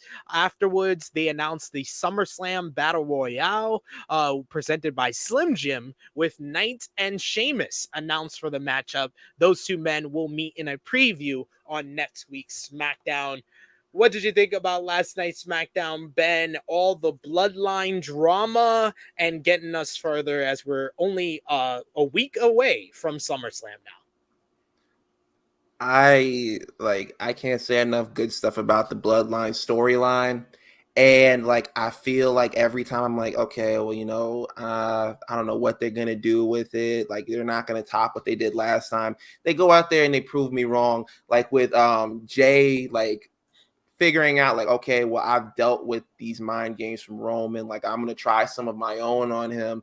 And like the little things that Roman and Solo Sikoa are doing by not even talking, like the look that Roman had, like he cut a whole promo, but the most powerful thing that he did, the part that stuck out to me the most was the look that he had of like doubt in himself and the look that Solo gave him after it, because Solo has just been planting the seeds on the fact that he has lost all confidence in Roman Reigns since their loss at Money in the Bank. Like, he's just been looking at him with like every week, like this disdain, like, come on, man. Like, I can't believe I followed you, like looking at him like, yo, man, when the opportunity comes, like, that's your ass. Like, I really like just appreciated what they've done as a whole. And I'm really just into this storyline. Like, they've done really, really well. And I thought for a minute there we were getting rid of the two other titles, because when Paul Heyman only came out holding the lei, I was like, oh, shit, we got rid of the other titles. And then when they went to the locker room, it was sitting right there. I was like, oh, okay, right, all right. I was like, all right. I was like, you don't need them all the time. You don't have to carry everything. No, I agree. It foreshadows, and it's the story of it being told. Like, I can just come out here. I'm already the champ. I don't need my. You don't need the belts with him. He's the champ as it is. Like, he didn't lose them. They're not lost. Maybe they were in the airport. Who knows? But like as you said, they showed them in the back. I like them being out there for the reason of like, it feels very like if you're a boxing fan, like when you have like the champion come out there, he comes out with every belt that he's ever won in his career. And so when Roman does that, like I'm here for it. But like Paul Heyman, I know, like, if you've ever heard like his interviews and stuff that he's done, he's like, man, I get tired of holding them belts, man. Like he said, like for CM Punk, he was like, he had to hold the title up every time CM Punk would talk in the ring. And he was like, those belts are heavy. He was like, yo, man, like, So when he came out there with the lei, I was like, yeah, they're giving him a night off. Good for Paul. He was like, I'm gonna work out and carry those belts all around the back with me and shit. So yeah, I thought this was a good week as far as like the bloodline saga. But Krssi Luv, not a good week for your girls, Chelsea Green and Sonya Deville. What do you think about our women's tag team champions losing 11 days after winning the titles? Terrible. Like, how do you have and of course you do a non-title match, duh. Like, what is with them with these non-title fucking matches? Like, so stupid. It's proven that we had one last week. It was dumb. And we're gonna get the same match. It's just really just, it's not mathing for me. It doesn't make the tag division, again, another division that's not being booked well. It's booked okay, but it's not good.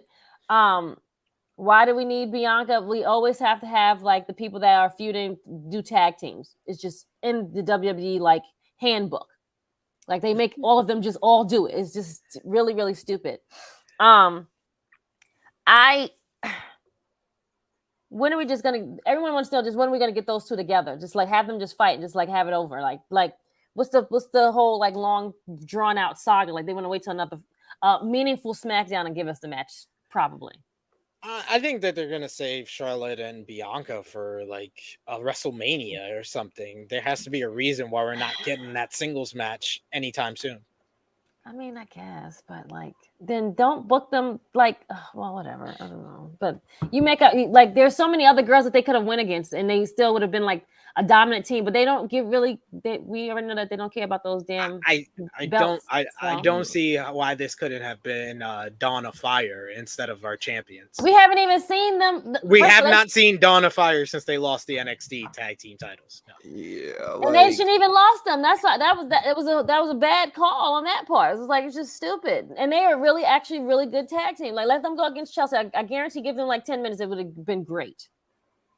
Like if anybody's ever tapped into like our show, like I have a very, very like deep, like I don't want to call it hatred, but I say dislike for the way that the women's tag titles are booked.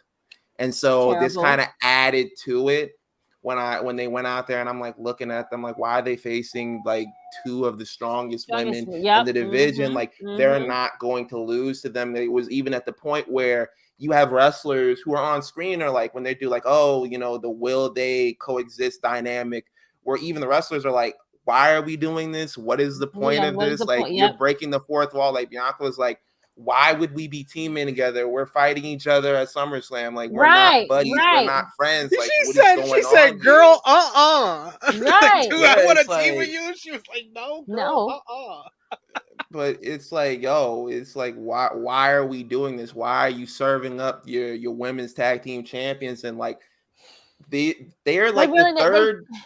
They're the third champions to hold that belt within like 3 weeks. So like it's crazy to me. You want to know how many title changes has happened in the women's tag team division? They are now tied with the TNT championship for the most title changes of any title in wrestling this year. All right, man.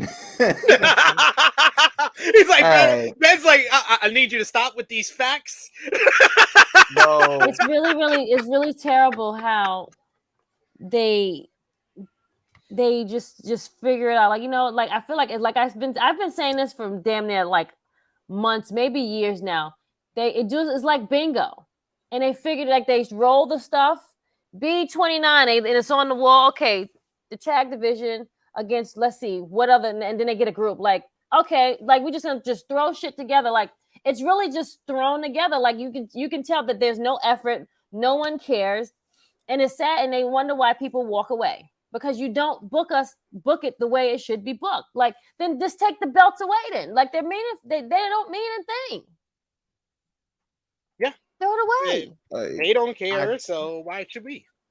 I think like they should just throw them back to NXT because they had right. Like now NXT doesn't have any at all. At least they were doing. They had credible people over there. Like NXT was the only one that was actually forming real tag teams, not just like mashing them together. Right. They would be like, okay, like a slow build. Like, okay, we're doing a battle royal match. Like I help you out, you help me out. We start hanging out backstage. I come out during your matches. Boom. We're a tag team. Like that's the type of build that you need to do for that women's division because like the main roster is just very much like, oh, well, you know, we should just be a tag team. And it's like, that's not how like any tag teams are made. Like they don't do that in the men's division. Yep. They don't do that in anything like that. Like that's the only one that they do. And guys, I gotta run. I really appreciate you guys for having me on.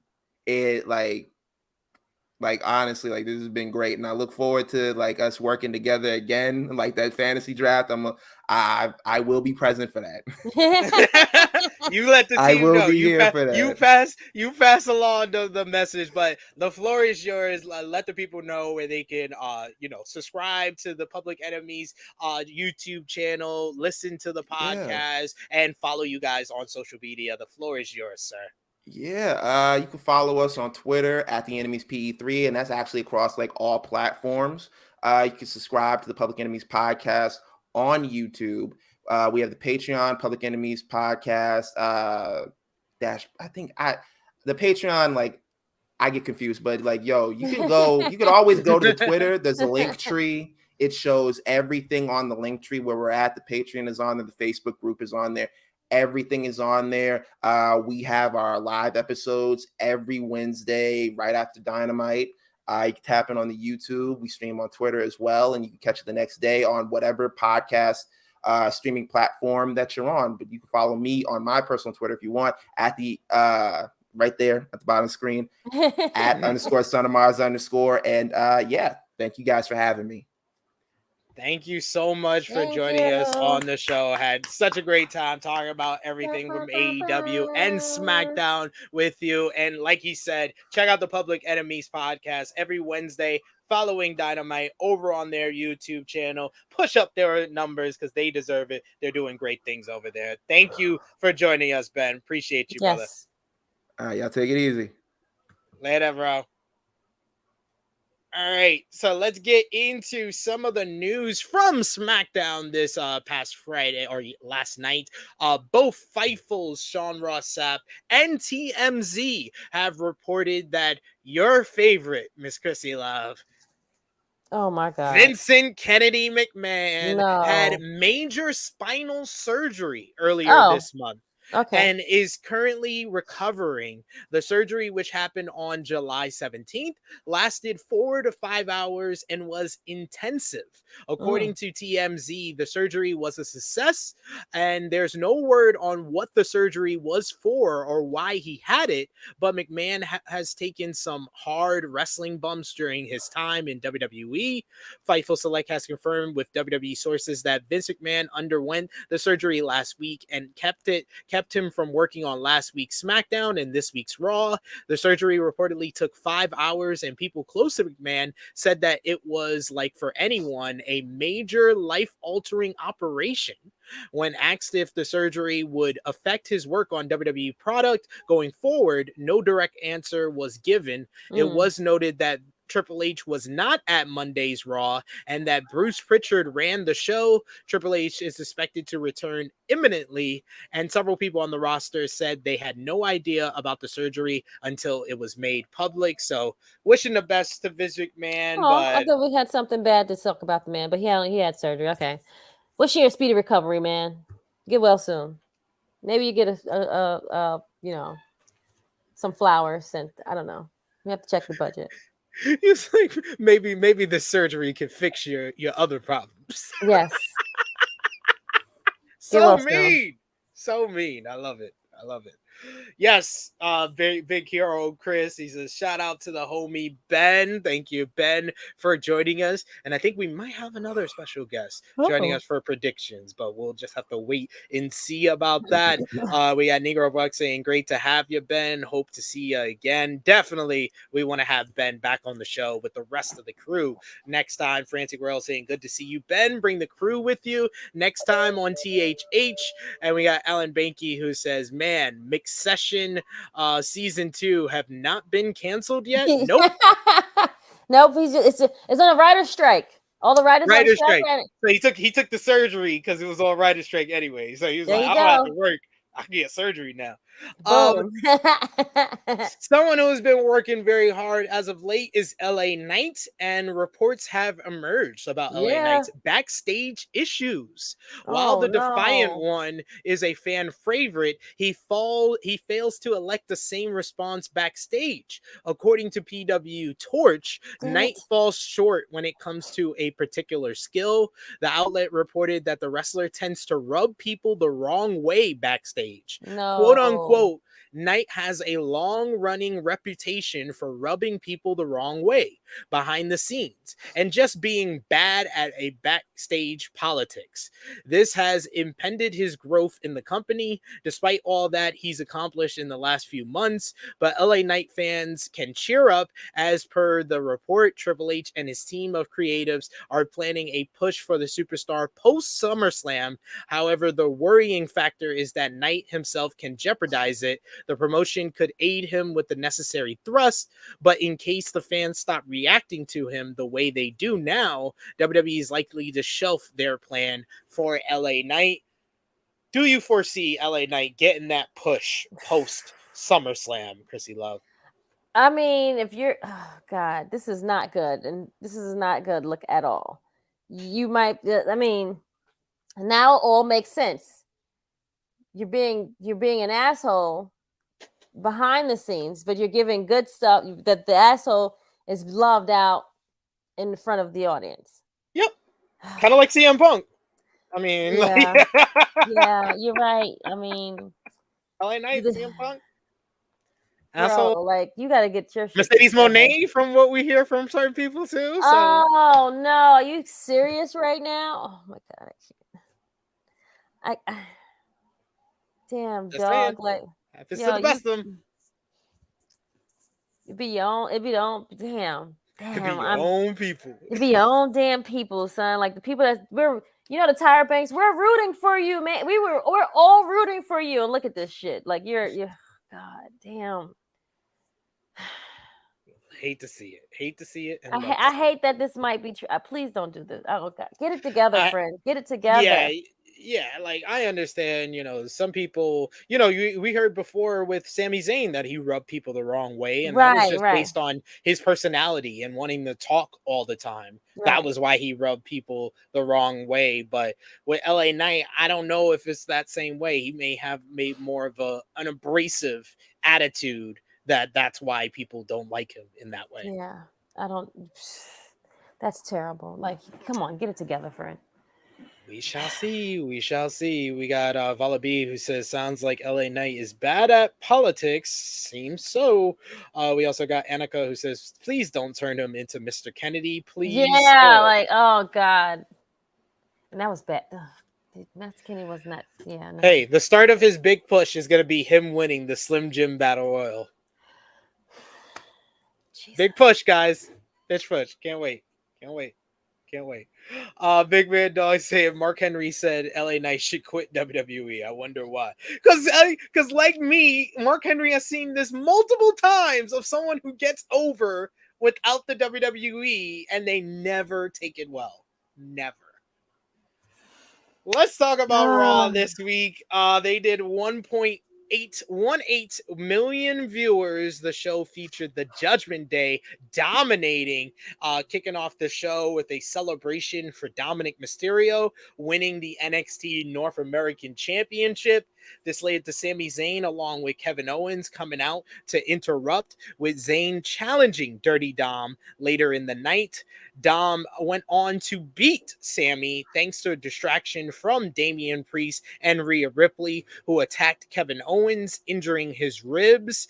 This led to Dom getting the win to retain the title. Speaking of ribs, though, speaking of injury, Rhea Ripley Pillmanized Liv Morgan's shoulder, so we never got their scheduled match against one another following Rhea injuring Raquel last week, while Damian Priest beat Apollo Crews in a 3-minute matchup. And then finally, Finn Balor signed the contract for his World Heavyweight Championship matchup against Seth Rollins at SummerSlam.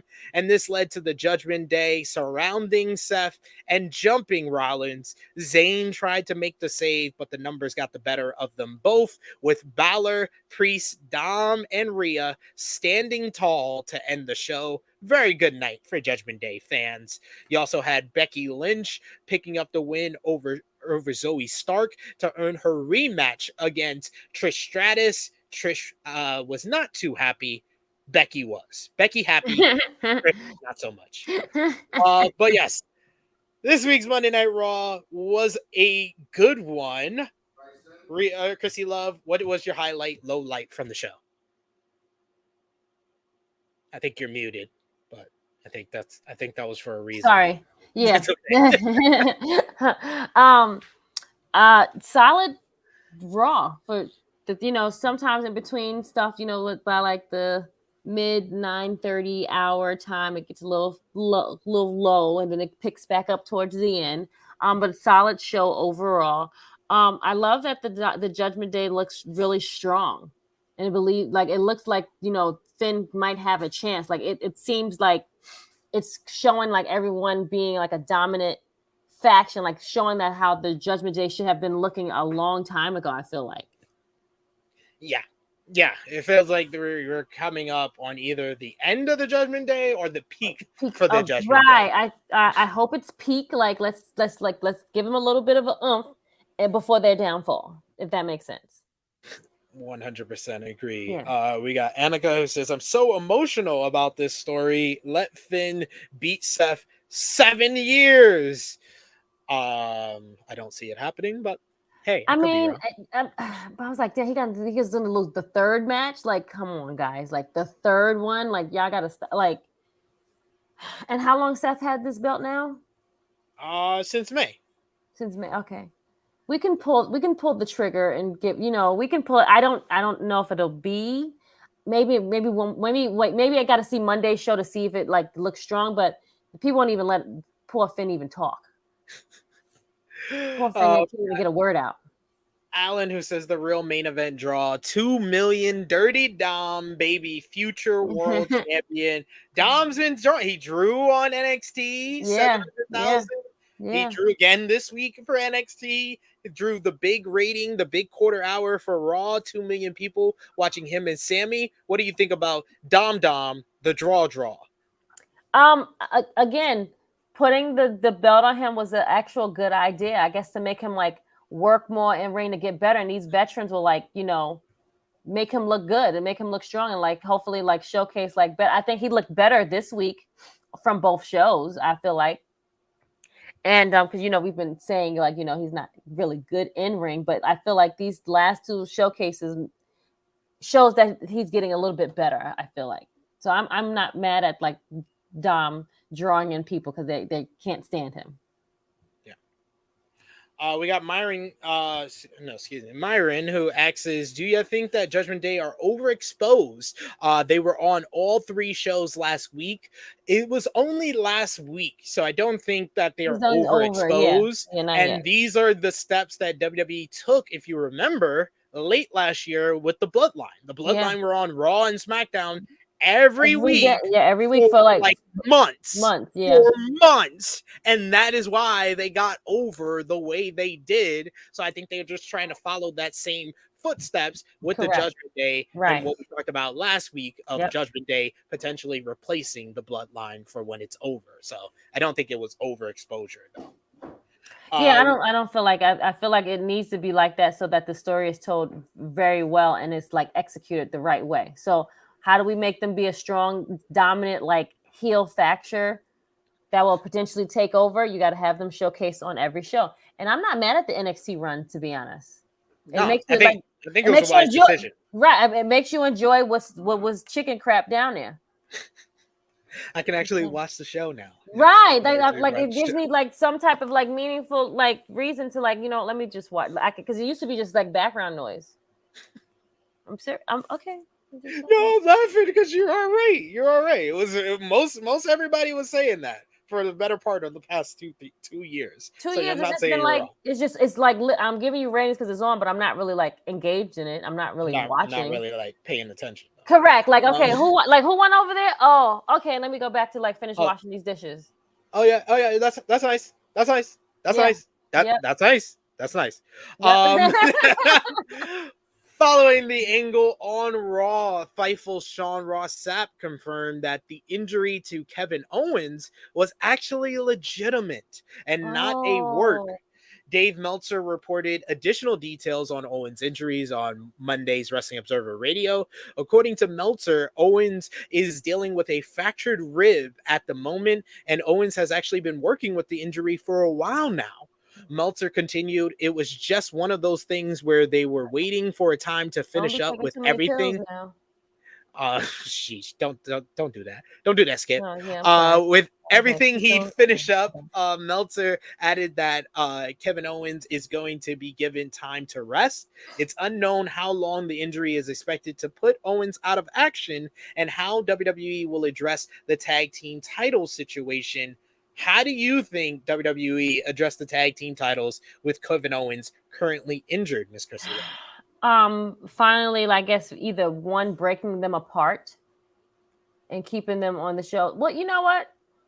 I don't mind the dual belts going back and forth on like They've been doing it this long. Like, just keep it going. I guess I don't mind them, but they can definitely like lose it now. I think that this is the perfect opportunity for WWE to split these titles apart again. Okay. Just give us the Raw Tag Team Champions. Put that on the Judgment Day if you want.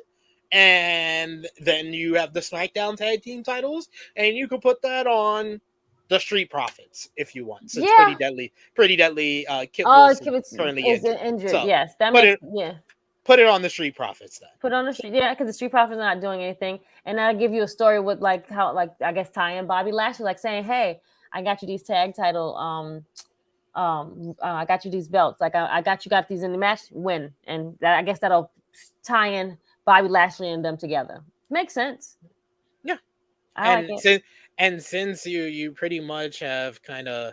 I would also rename the titles since you already did that with the singles men's titles and the female. How about we just change? Titles? How about we change those belts in general? Oh yes, change the titles and then change the names. Though we don't want the red and the blue straps. Is stupid. But go back to WWE Tag Team Champions and WWE World Tag Team Champions. I like it. I like that. I like that idea a lot. Yes, let's change. Okay, so yes, let's split the belts apart like we used to have them, give them all new facelifts, and change the names. Make the tag division better again. Yeah. Hashtag it, friends. Negro Buck says it would really suck for the reign to end with them vacating the titles, but it is what it is. We got Annika who says like with them the belts though. Like I'm kind of over him. No, I'm not. No, they're still having great matches on TV. No, they are. I'm just. I don't know. As long as you have great matches, I'm not gonna get tired of you unless it's been like a year. It's only been since April. We got Annika who says, like the TNT title with Darby and Samoa Joe, let someone beat Sammy and KO, and after a month they can win them back. I don't see that. I see it being more of like WWE doesn't work like how AEW works. I can see them more of just speeding up what they were already going to plan to do after Sammy and KO more than them losing them to win them back. I don't see that happening. On the injury front, though, we had another big injury on Raw that was done in storyline with Rhea Ripley taking out Liv Morgan with an attack, trapping her arm in a steel chair and stomping on it. Brian Alvarez on Wrestling Observer Radio said that Morgan is also legitimately hurt. WWE ran Monday night's TV angle to write her off TV. According to Alvarez, Morgan has a legitimate shoulder injury. He added that this was an angle to put her out of action for a while and maybe a long while. I guess that is yet to be determined. As noted, Morgan had already made a previous return to WWE programming last month after suffering a torn shoulder, beating expectations that she would be out for the entire summer. Alvarez indicated that Morgan's injury involves her opposite shoulder and not the one she previously injured.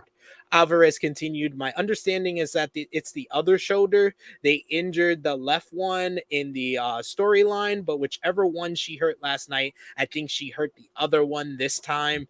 PW Insider reports that Morgan might be dealing with a separated shoulder, as that was the word making the rounds backstage Monday night. PW Insider noted that while that was being talked about late stages, the nature of her shoulder injury isn't 100% confirmed. And of course, Morgan and Raquel Rodriguez recently lost the WWE Women's Tag Team titles to Sonya Deville and Chelsea Green last week on Raw. Do you think that Morgan's injury is going to change anything as far as the women's division moving forward? I don't think it will change anything. It'll add. You can add another girl in the mix and like give her more TV time. Let Liv like just do red carpets and heal and relax. Why bring her back so soon? I guess she thought she could probably like go through it a little bit longer, but let her like legit just like have a break and just like heal. But no, we don't need. It's not going to change anything now. Yeah, it's basically I think that the injury comes down to her coming back too quick. Right. Yes. Because even though she was healthy enough to get cleared for the shoulder that she injured, she overcompensated and put more effort and strain on the other shoulder, and that led to this injury. So now you got another arm that's messed up. So it's like, yeah, you got to just relax and like just take it easy and just like, I know you want to wrestle. I guess it's like to a point where, if you don't work, then, it's not really like much fun getting it, made or whatever. Who knows what it is, but you need to rest and just like make sure that you are 100% so that you are not like messing up anything else, because now you got to go back on the shelf. Final two notes before we finish up WWE with NXT. Vince McMahon's back at it again, Krssi Luv. Several wrestlers have new nicknames in WWE, from Dirty Dominic Mysterio to Big Bronson Reed. The Wrestling Observer newsletter reports that Vince McMahon is behind these recent name changes or additions, giving a directive. Change up people's stuff. Like, I swear, I'm waiting for Butch to get his name changed back, but they still ain't even do that.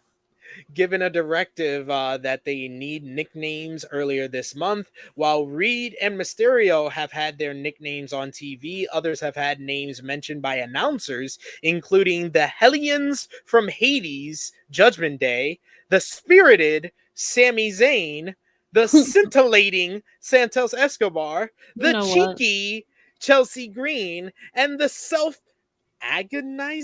agonizing Sonya Deville. What? It hasn't been pushed as hard on SmackDown as it has been on Raw. What have you thought about the new name changes done lately? Some of them I'm fine with, and then some don't. They just sound terrible. So Dirty Dominic Nick Mysterio you're fine with, and then everything else don't sound right. No. Do you like them? No, I basically said your feelings because they're the same feelings I got. Okay. Dirty Dominic works. Everything else, not. No, you're like Chelsea Green. I can see that maybe a little bit because especially if what's the name, like announces her name or whatever, like that I can see. The rest of them is like Big Braun Brick, like.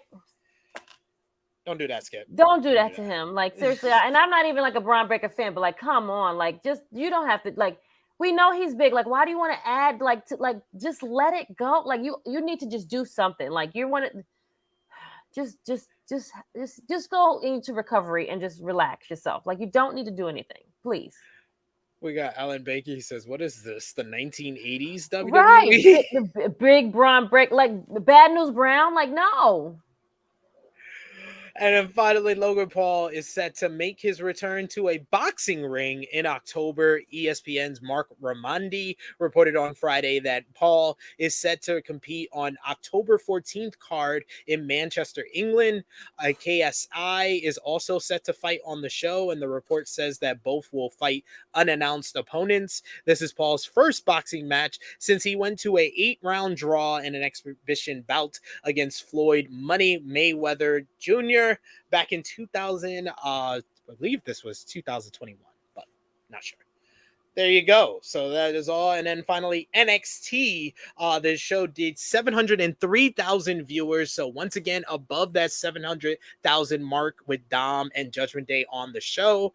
Carmelo Hayes, Trick Williams, and Ilya Dragunov defeated the Schism in a 6-man tag team matchup. During the matchup, Dragunov laid out Trick with an accidental torpedo headbutt when going for Joe Gacy.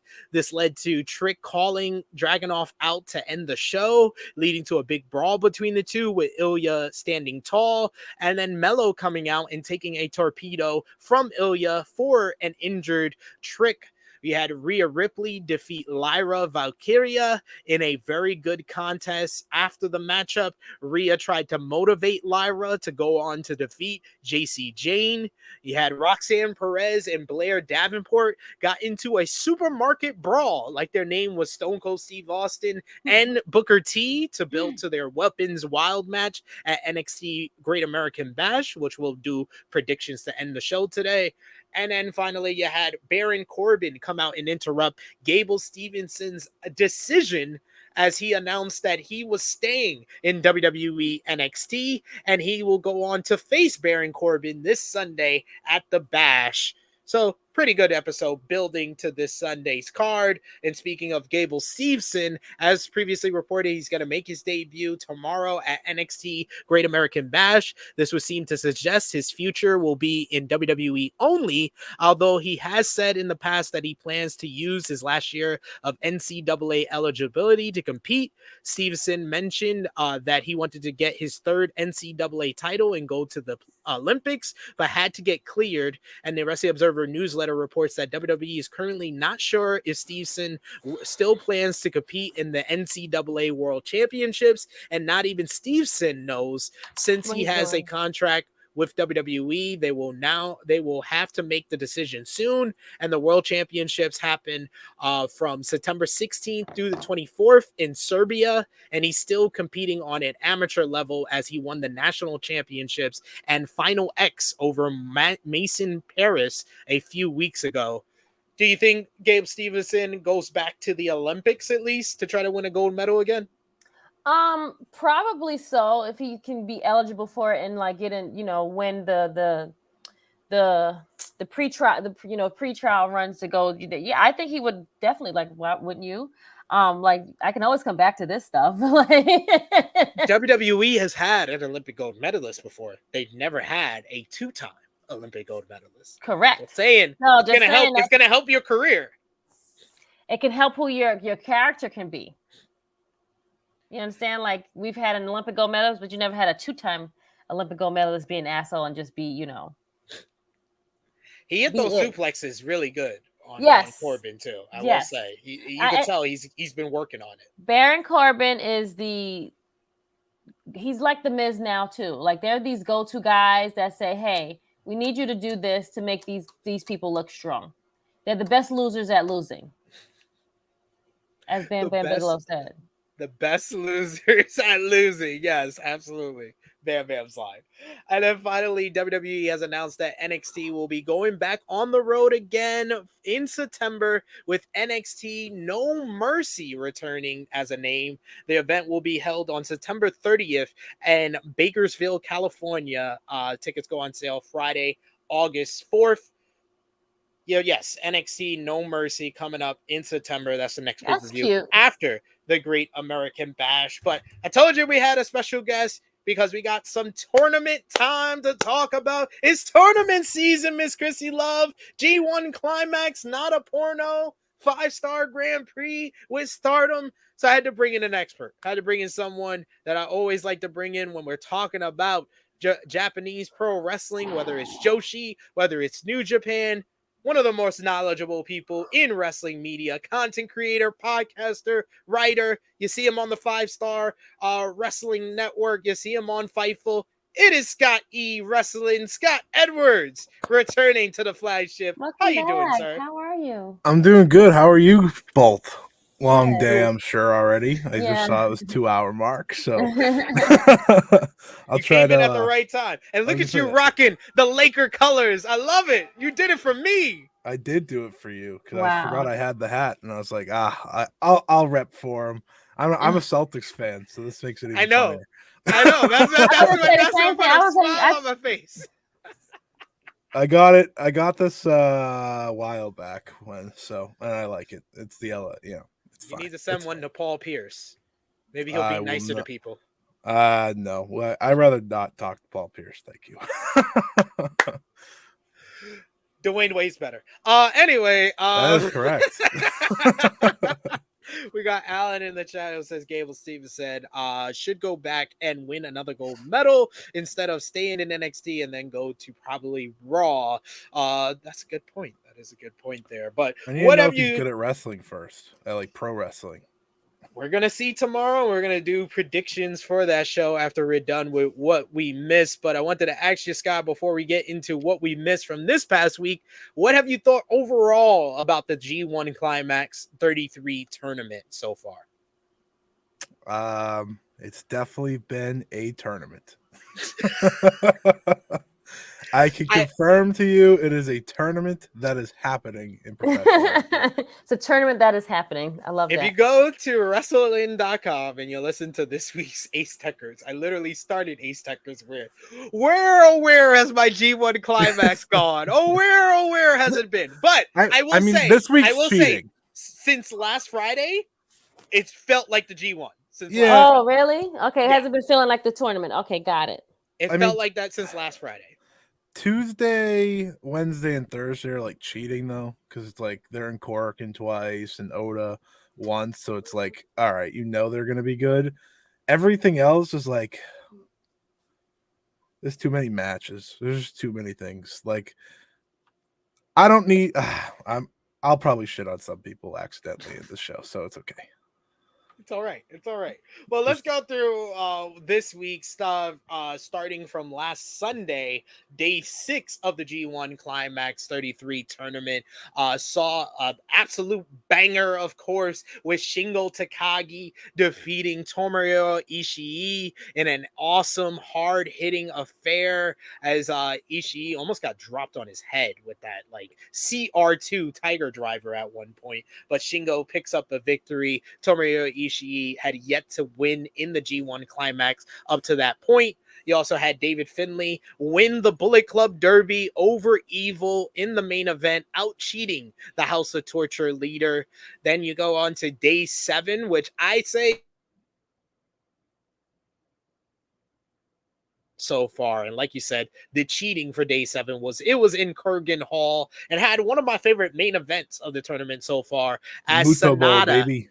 As Sanada defeated Kaito Kiyomiya, as Scott say, in a fantastic Muda Bowl main event with just 2 seconds left. It became the longest match of the tournament to go to the decision so far. You had Kazuka Okada beat Yoshihashi in a great bout in the semi-main event.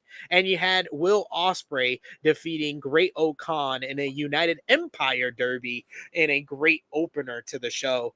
Day 8 in Kurgan Hall had what many people are calling one of the best matches of the tournament, as Eddie Kingston and Tomohiro Ishii went to war once again in an absolutely blistering banger, with Ishii scoring the win over the strong openweight champion.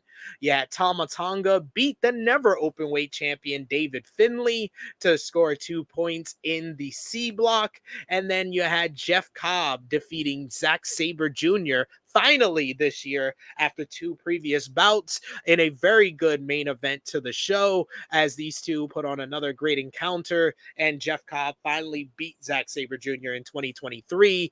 And day 9 had what most people were feeling was the most anticipated block matchup of the tournament so far, as Kazuka Okada and Will Ospreay went at it again, and Will Ospreay finally defeated Kazuka Okada clean as a sheet in a superb main event in a rockin' Ottawa.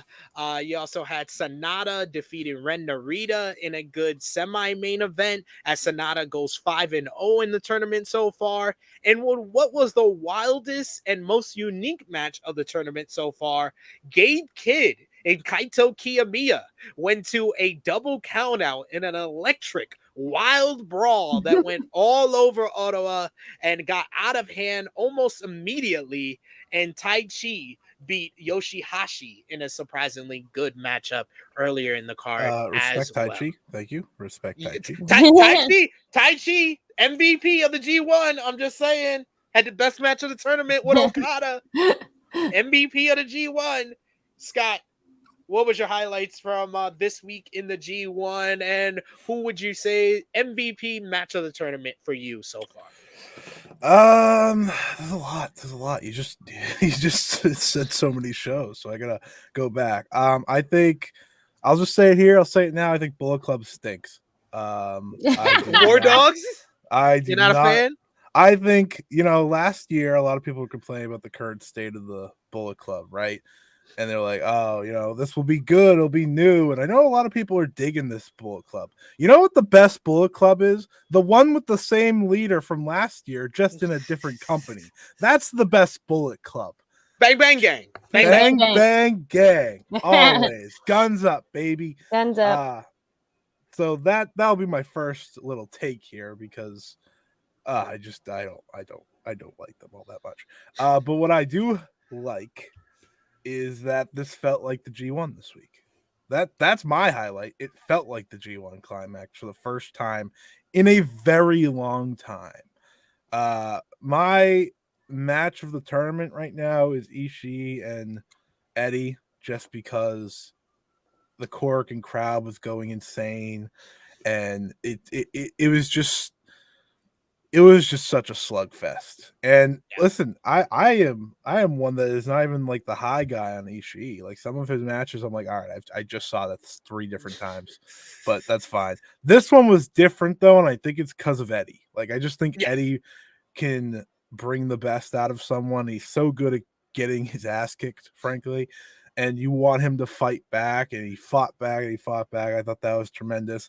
Obviously, Okada and Ospreay. That was tremendous. It wasn't on the level of like their 4 classics, the 2 Wrestle Kingdom, the 2 Wrestle Kingdom matches, and the 2 previous G1 matches were better, but as good of a G1 matchup you will see. Yeah, I'm wondering what the plan is, because like him, to me, the Ospreay win over Okada always felt like it was supposed to be in the biggest of shows. I agree. And they did it here instead. So to me, it's like, I don't know if this means, okay, we're just going to get Ospreay as maybe wins the whole damn thing. I don't know. And then he goes and beats Sonata. I think the next story is Ospreay having to beat Okada at Wrestle Kingdom. Because I agree. That was Okada's whole thing with Tanahashi. Yeah. Remember, Okada beat Tanahashi on the first time, but for years, the story was Tanahashi always beat Okada at Wrestle Kingdom. But the thing is, I don't know if Ospreay's going to be here for years. So it's like, I'm still nervous about that. I do think he stays just because they just gave him this win over Okada, and it feels like it will be a crime if Ospreay never gets the IWGP title reign that he lost out on. And why does he always bring his best promo work when it's about Okada? That was probably his best promo since last year's G1 before the final. I don't know. I liked the promo that he had with Kenny too. That was great. But just the passion he brings, and as far as like he's a baby face now, feeling he's the top baby face, the top guy of the promotion. The 2 times I felt like that was before the finals last year against Okada, and then after his win in Ottawa, that promo that he cut when he was like, "You don't need 3 musketeers, you only need 1 assassin." I was like, "Oh, bars!" He just dropped the mic on Narita, Shota, and Yoda. Oh, damn! Why you had to do that, Will? Hey! I'm just saying, my 3 musketeers doing great. Shooter's doing great. I don't know about the other 2. The other 2 are losers. Mine's doing great. I think my MVP, by the way, is Kaito Kiyomiya. I think he's been just sensational in every single match he's had. I don't watch Chase Owens matches, so every match that I've seen Kaito Kiyomiya have, they've been great. Okay, I don't watch Chase Owens. Chase versus Gabe was actually good, but everything else I could have missed. Yeah, but you didn't, so I'm sorry. I think Kiyomiya, like he has done exactly what he was supposed to do, right? They put him in this tournament to raise his stock. Here's the problem, though. I want to see him be IWGP World Champion now.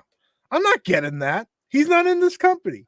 I think eventually he's going to be, but I don't, I think he has to be, because I think he is one of the very best. That Kiyomiya and Sonata match was everything I wanted it to be. It was the Muda stuff was great. The Muda stuff popped me so much. I live for the Keiji Muto. I loved Keiji Muto even when he was old, unlike a lot of people. So like those 2 were just so much fun going in there and trading that. I think Kaito does the Muto, whichever you prefer, stuff incredibly well. He's made it part of his arsenal that, I was worried about that he wasn't going to be able to. What else was great? There was a lot of good wrestling this week. Yeah. I just think they're doing such an incredible job. I think it took a while. It took a while for the G1 to get going, and there's still, there's still pretty much half the matches you don't need to watch per night. It's just the truth. Yes. But now we're getting something great every night too, right? Yeah. Like this week alone, I know we're going to kick off into like the final block matches and stuff, but even just tomorrow, you have big time matches like Mikey Nichols and Eddie Kingston. I never thought I'd be interested in that, but I am. That's what Mikey Nichols has done. It's things like that. I wish I could say Hiroshi Tanahashi and Goto got me excited. Once upon a time, it did. It did. So at one time. Tanahashi's been good though. Tanahashi's in the tournament. Tanahashi definitely took something for his knees before this tournament. I'll just say that. Took that shot. Yeah. Hit him in the knee. Like, oh, you be good for 9 matches. Good for 9 matches. Yeah, 9 matches, a lot of days. And this week, it's the big one. It's Shooter versus Tsuji. That's the big one to me. No offense to Red Narita, or full offense to Red Narita. Did we get our third Three Musketeers draw?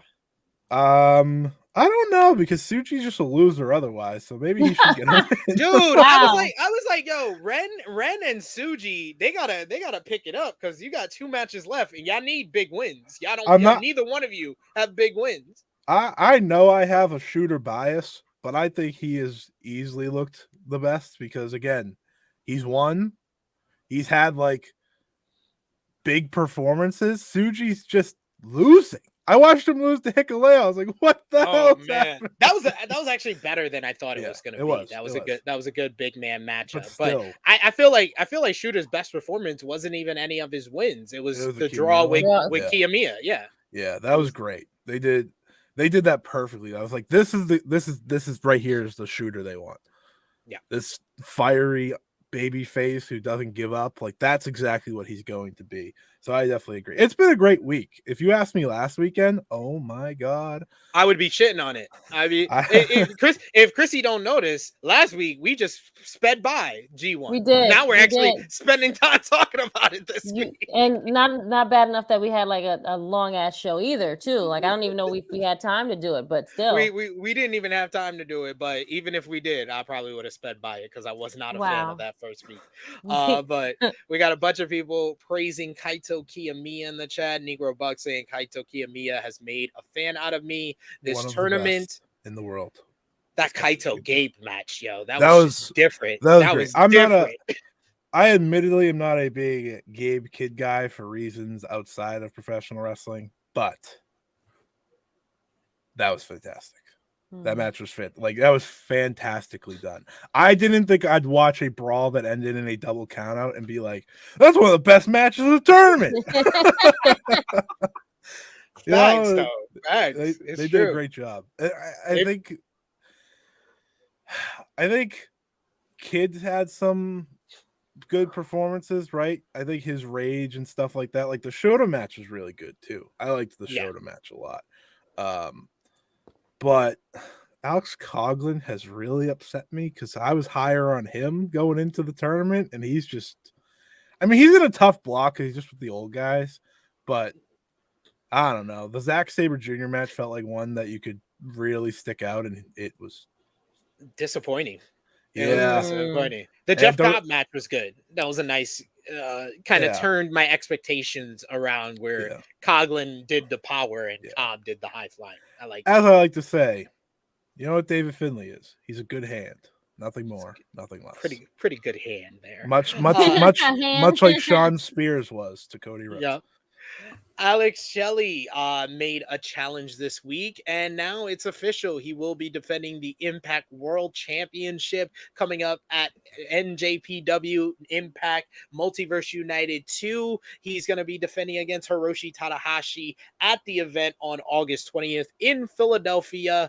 He laid out the challenge in a video this week, so that is now official. And speaking of things official for that weekend, August 21st is going to be August 19th. excuse me. It's going to be the All-Star Junior Festival in Philadelphia, and they made announcements for that this week. They have announced the first 14 wrestlers for the Junior Festival, as well as the first matchup. That matchup will see AEW's Nick Wayne teaming up with his GCW tag team partner in the East-West Express, Jordan Oliver, against El Desperado and Mao from DDT. The other talent announced for the show are Yo, Clark Connors, Blake Christian of GCW, Master Wato, Hiromu Takahashi, Rocky Romero, Shun Skywalker of Dragon Gate, Speedball Mike Bailey of Impact Wrestling, Doki, and Dragon Kid of Dragon Gate. So a lot of great talent for the Junior Festival.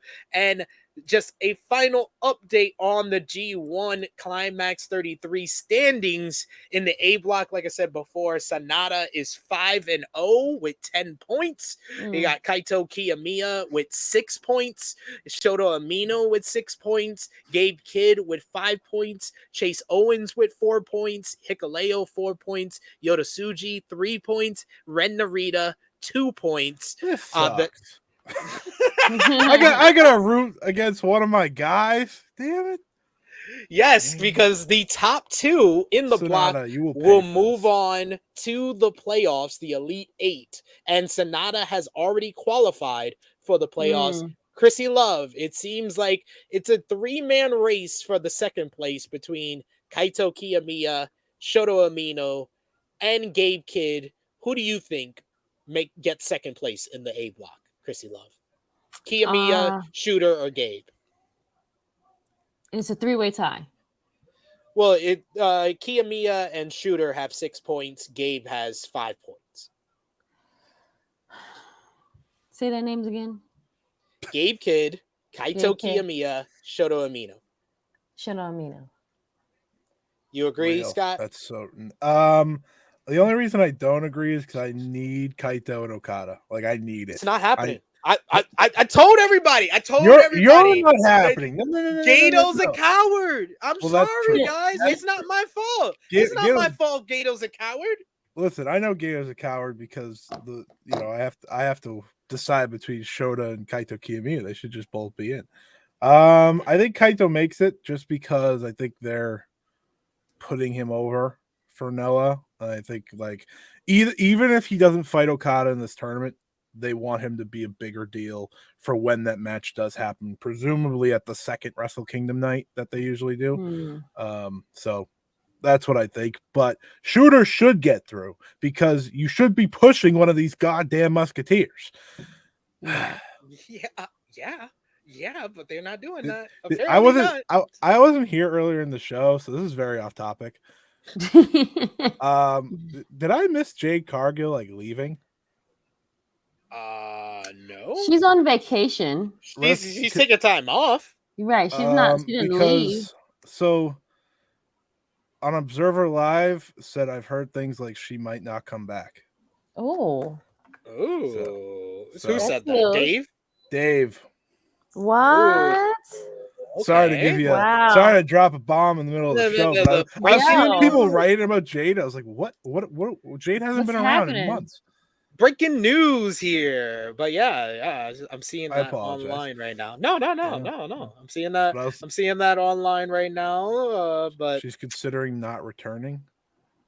Ooh, that would be very interesting. And we said that's one of the ways to solve the whole AEW women's division problem is have Jade come back and be the baby face. But man, if you dedicated and gave her the long winning streak, all for her to lose once and then leave, man, that's not a good investment. That's not. It's a hell of a way to tell the women's division story right now, though. Yeah, I see it now. It says I've heard a few things like she might not come back to AEW. Meltzer said on Wrestling Observer Radio. So, woo. We shall see. Sorry for that. Wow. But it seems like we're all going for Kiyomiya to get the second place in the A block for the G1. B block action. We got Okada at top. Okada and Ospreay are currently tied with 8 points. Ospreay has the tiebreaker after beating Okada. We got Tai Chi with 6 points. Kenta with 4 points. Yoshihashi with 4 points, Tangaloa with 4 points, ELP with 4 points, and Great Okan not having a good tournament, 2 points. Okada Ospreay move on. Taichi's not gonna make this a non-factor. Scott, Okada. Yeah, I think so. Phantasmo I held out hope for, but that was only if Okada was beating Ospreay. Now that happened, I just don't see it happening. I don't think Ospreay's going to drop matches to Tangaloa and El Phantasmo back to back. So yeah, those two should be the ones going through. You know? Yeah, I think it's top heavy. Foregone conclusion from the start with that one. That means better matches too. So true. C Block has a 3-way tie up top with 6 points for David Finlay, Evil, and Tama Tonga. David Finlay is currently at top, 3-1 with 6 points. You got Shingo Takagi and Eddie Kingston with 4 points. Mikey Nichols, Hanare, and Ishii with 2 points. Which two out of the three make it to the playoff, Miss Krssi Luv? David Finlay, Evil, Tama Tonga. Tama Tonga. And who else? One more. Oh, David Finlay. So you're going Finlay and Tonga in the playoffs. Yes. And then the B block, you got Jeff Cobb dominating 4-0, 8 points. Zack Sabre Jr.'s got 6 points. Hiroki Goto, Tetsuya Naito, and Shane Haste and Hiroshi Tanahashi have 4 points. Alex Coughlin has 2 points. And Toriano has 0 points. I know who Cobb's losing to. Exactly. That's the next matchup. I think Cobb will make it into the Elite Eight. So who do you think will join him? Zack Sabre Jr., Goto, or Naito? Scott? I think Cobb loses out and both Naito gets in and Zack Sabre Jr. gets in. I was saying, yeah, okay. Wow. I'm surprised. I want to go bold. That was bold. I'm going to go with Cobb and Naito. That makes sense. I would be shocked if Naito didn't make it. I would be too. If he doesn't make it, I also wouldn't be surprised because it's Gato. Gato don't like Naito. The Wrestle Kingdom main event would become very confusing to me if Naito doesn't even make it through. Also true. Well, we got to bring up Stardom's all 5-star Grand Prix, which started last Sunday. I do have a couple of comments I see here on the G1. A lot of people talk about the G1 in the comments here. Negro Buck says, I think second is going to go to either Shooter or Kiyomiya. Right now, I'm leaning towards Kiyomiya. So he's going with Kiyomiya to make it to the playoffs. We also got a super chat donation from Dan. Thank you so much, Dan. Appreciate that. He says, excellent show today, guys. Thank you so much, Dan. Thank you. You're welcome. Been here for like 10 minutes. Finlay and Tama. And then he also says Cobb and Naito into the playoffs. But Stardom 5-star Grand Prix started last Sunday. The show featured Tam Nakano beating Saya Kamatani via referee stoppage due to a serious injury to Saya in the main event. But other than that, it was nothing but bangers from like the middle of the card down. You had Julia and Sariano went to a 15-minute time limit draw in a brilliant... Huh? Call it a war. Yeah, it was a war. It was brilliant, stiff, violent. It was a clash. My favorite matchup of day one was Shuri beating Suzuki in a tremendous MMA style fight. You had Mayu Iwatani defeated Hazuki in another excellent bout. Yatami Hayashita beat Mina Shirakawa. Damn you, Rossi, in a very good matchup. And Momo Watanabe finally picking up a big win, defeating Wonder of Stardom champion Mirai in another very good bout. Overall thoughts on day one of the 5-star Grand Prix. Momo is back on her bullshit. Hallelujah. I thought the first day outside of the main event couldn't have gone better. And listen, the main event was going to be great. Like I watched what they did in the first 7-8 minutes. They were on track to do what they usually do, so it's a shame that it ended that way. But I mean, Suzu and Shuri stole the show. They did exactly what you wanted to see those two wrestlers do. Like, when I say that is, you get excited for a first time matchup like that. Is that juice? Is that juice? Yeah. That's rock hard right there, baby. Isn't he great? Just like, see, it's amazing. Krssi over here with a heart on behind her and shit. Got rock hard behind her. But yes, this that tournament. You gave that to me last week, guys. Thanks. But yeah, I don't know what happened. Why I got kicked out. But I just changed my background in the meantime. It kicked off with a bang. It kicked off exactly how I hoped for. It's 2 months, so you get to kind of watch it at your leisure rather than have to follow the G1 every single day, and it's they good. Spread out the matches where those are not all the matches, like right. It makes a good build to it. So I thought this was just such a great beginning. And it's a shame Saya got hurt because she was going to have a long run. She was a finalist in my book, second favorite to win in my book. So we'll see. Bringing that up, at Stardom's press conference, an update was provided on Saya Kamatani, and it was confirmed that she suffered a dislocated elbow and ligament damage after jumping off a lighting tower in her match against Tam Nakano. She is being pulled from the 5-Star Grand Prix and Dream Tag Festival. She was scheduled to team in the Dream Tag Festival with former rival Mina Shirakawa, and the Wrestling Observer newsletter confirms that Saya Kamatani was reportedly scheduled to be the winner of the 5-Star Grand Prix. So the tournament is kind of up in the air, I guess, a little bit now, Scott. Nah. We're still on the train. Julia was supposed to win in 2021, and then Shuri proceeded to have a year-long title reign after winning. So it'll be fine. I don't want to imagine having to redo all the math though that Saya probably lost out on, since she was going to win a lot either way. Yeah. So good luck. Man, Gato's like, good luck with that, Rossi. I don't have to worry about that right now. Yeah. We got 5 shows left to get through. Yeah. So that's the one bad thing, but otherwise, they have enough options. They have a lot of options. There's a lot of ways to go with this. If they want to play to the story, I think Mina Shirakawa and Julia are 2 story options you should play to if you want to go that route. Utami Hayashishita obviously is a big favorite depending on the IWGP Women's title match. So we'll have to wait and see there. But I think they'll be fine. We shall see. ROH TV, the show featured Dalton Castle and the boys beating the Trustbusters in the main event. Yes, that was the main event. Athena wins another Proving Ground match in a dominating fashion.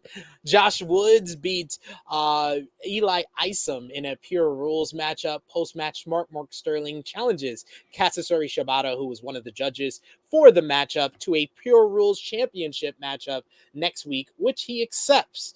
The Wrestling Observer newsletter reports that the ROH Death Before Dishonor numbers were actually down from last year, although only TV pay-per-view numbers are currently available. This year's event had an estimated 3,800 TV pay-per-view buys, which was up from Supercard of Honor earlier this year with 3,300. It's down 56% from last year's event. Digital numbers aren't in yet. Last year's show had 27,000 digital and 2,100 TV for a total of 36,100 buys. And that event was also the highest ROH pay-per-view number in the brand's history. And that show had an attendance of 2,898 people, promoted as the largest crowd ever for an ROH event in New Jersey. And milestones this week. Samoa Joe hit another milestone as the ROH World Television Champion, as he became the second longest reigning champion in the belt's history. For 471 days, he has reigned as ROH World Television Champion, and he has surpassed Dragon Lee's 469-day reign for second place. The longest reign in ROH history was, of course, Jay Lethal, who held the belt from April 4th, 2014 to October 23rd, 2015 for 567 days. And then finally, what we missed, Impact on Access TV. The show featured Eric Young defeating Nick Aldis in a good main event. Post-match, Design attacked EY to get revenge for Slammiversary. Time Splitters beat Moose and Brian Myers. Post-match, Bully Ray attacked the babyfaces with Josh Alexander making the save. But then Leo Rush made his decision, aligning with the heels until Chris Sabin made the final save to set up an 8-man tag for Emergence on August 27th. And Trinity and Danny Luna beat the Coven. Post-match, Deonna Purrazzo came out to inform Trinity she was invoking her rematch clause at Emergence on August 27th. And in Impact Wrestling news, the Wrestling Observer newsletter reports this year's Impact Slammiversary was up significantly from last year. It had over 4,400 TV pay-per-view buys, which was up 248% from last year's 1,300 buys.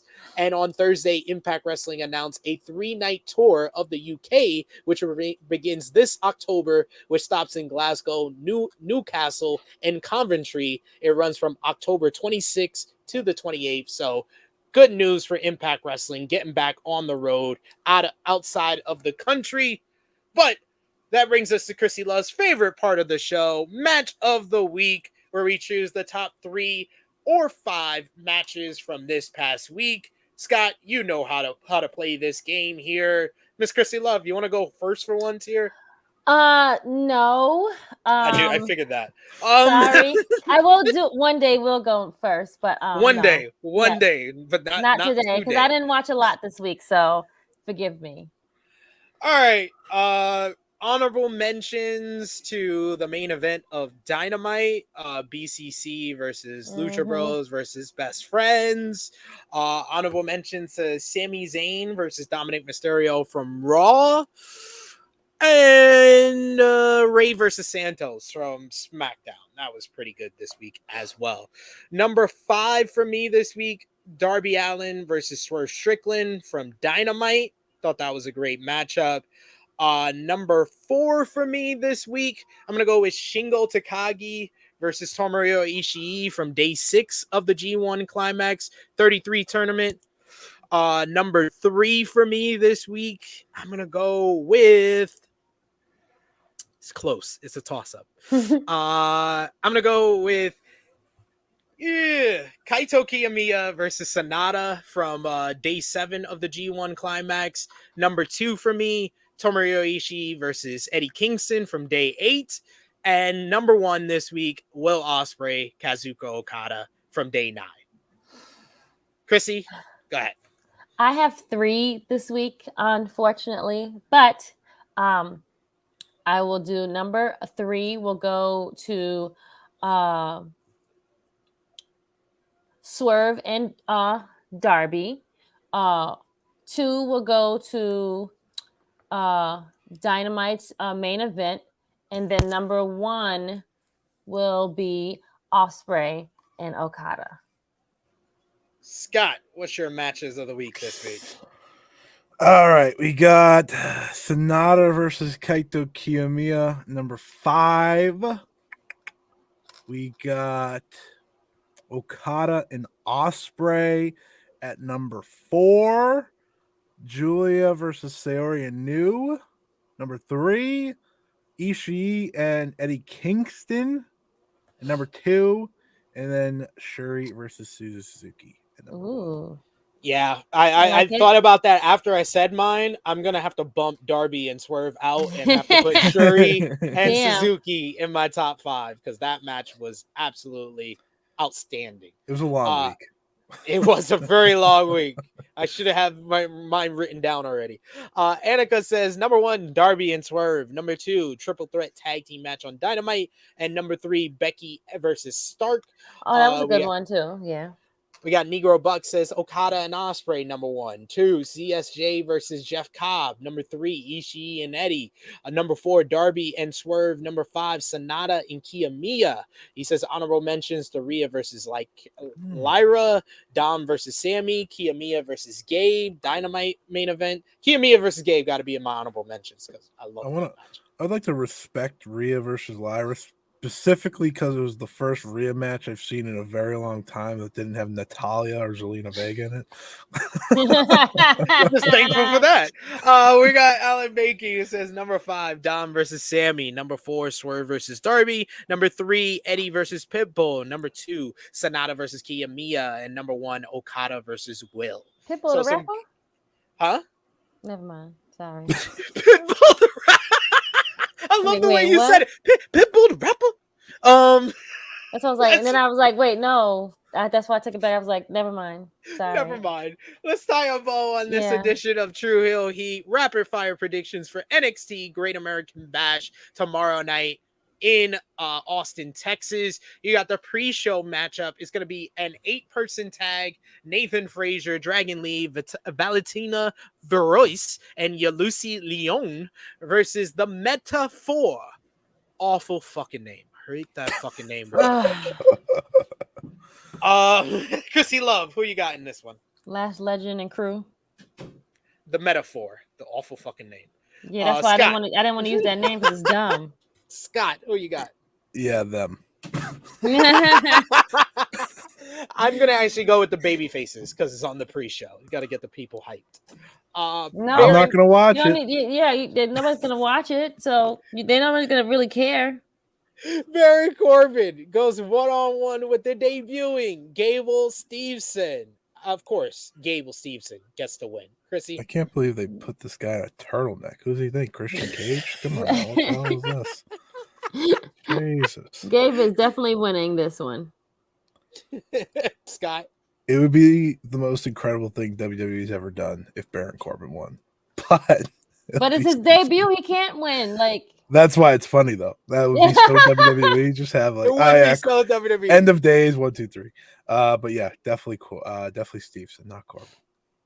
Weapons Wild match is going to be Roxanne Perez going up against Blair Davenport. Blair Davenport was responsible for all the attacks on the women's division. These two women went at it a couple of weeks back with Davenport beating Roxanne.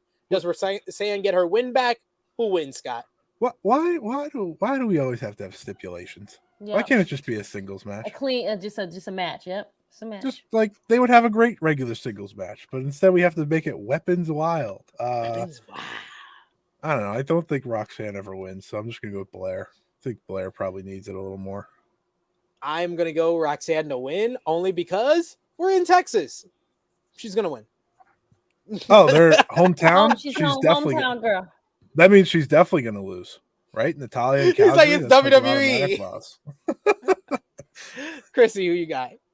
I was going to go Roxanne, but I feel like the other girl needs it more, so I'm going to give it to the other one, Blair. We got the NXT Women's Championship up for grabs in a submission matchup. Tiffany Stratton will defend against Thea Hale. I've been really liking Thea Hale over the last couple of weeks. She's impressed me with her character work, but Tiffany Stratton gets the win. Oh yeah, she's for sure. Thea has been on fire. Even if I can't stand her outrageous facial expressions and everything that she does, but it's the part of the character that would make it annoying. But she does a great job at it. Tiffany has to win this. Scott, right, Juice? What do you think? Scott. Yeah, that's what he said. Yeah, it's gotta be Tiff. Again, why is there a stipulation on every women's professional wrestling match in NXT? Every single time they have a special event, they have a stipulation on their match. Why can't they just have a normal match? That's what they practice in the PC. They don't practice submission matches. I've never seen either of these two do a submission. I know Thea Hale has a submission as a finisher, but I don't know what it is. It's the Kimura. Is it? Yeah, All right. pretty sure it is. I don't think At I've least. ever seen Thea Hale wrestle. I'm not gonna lie to you.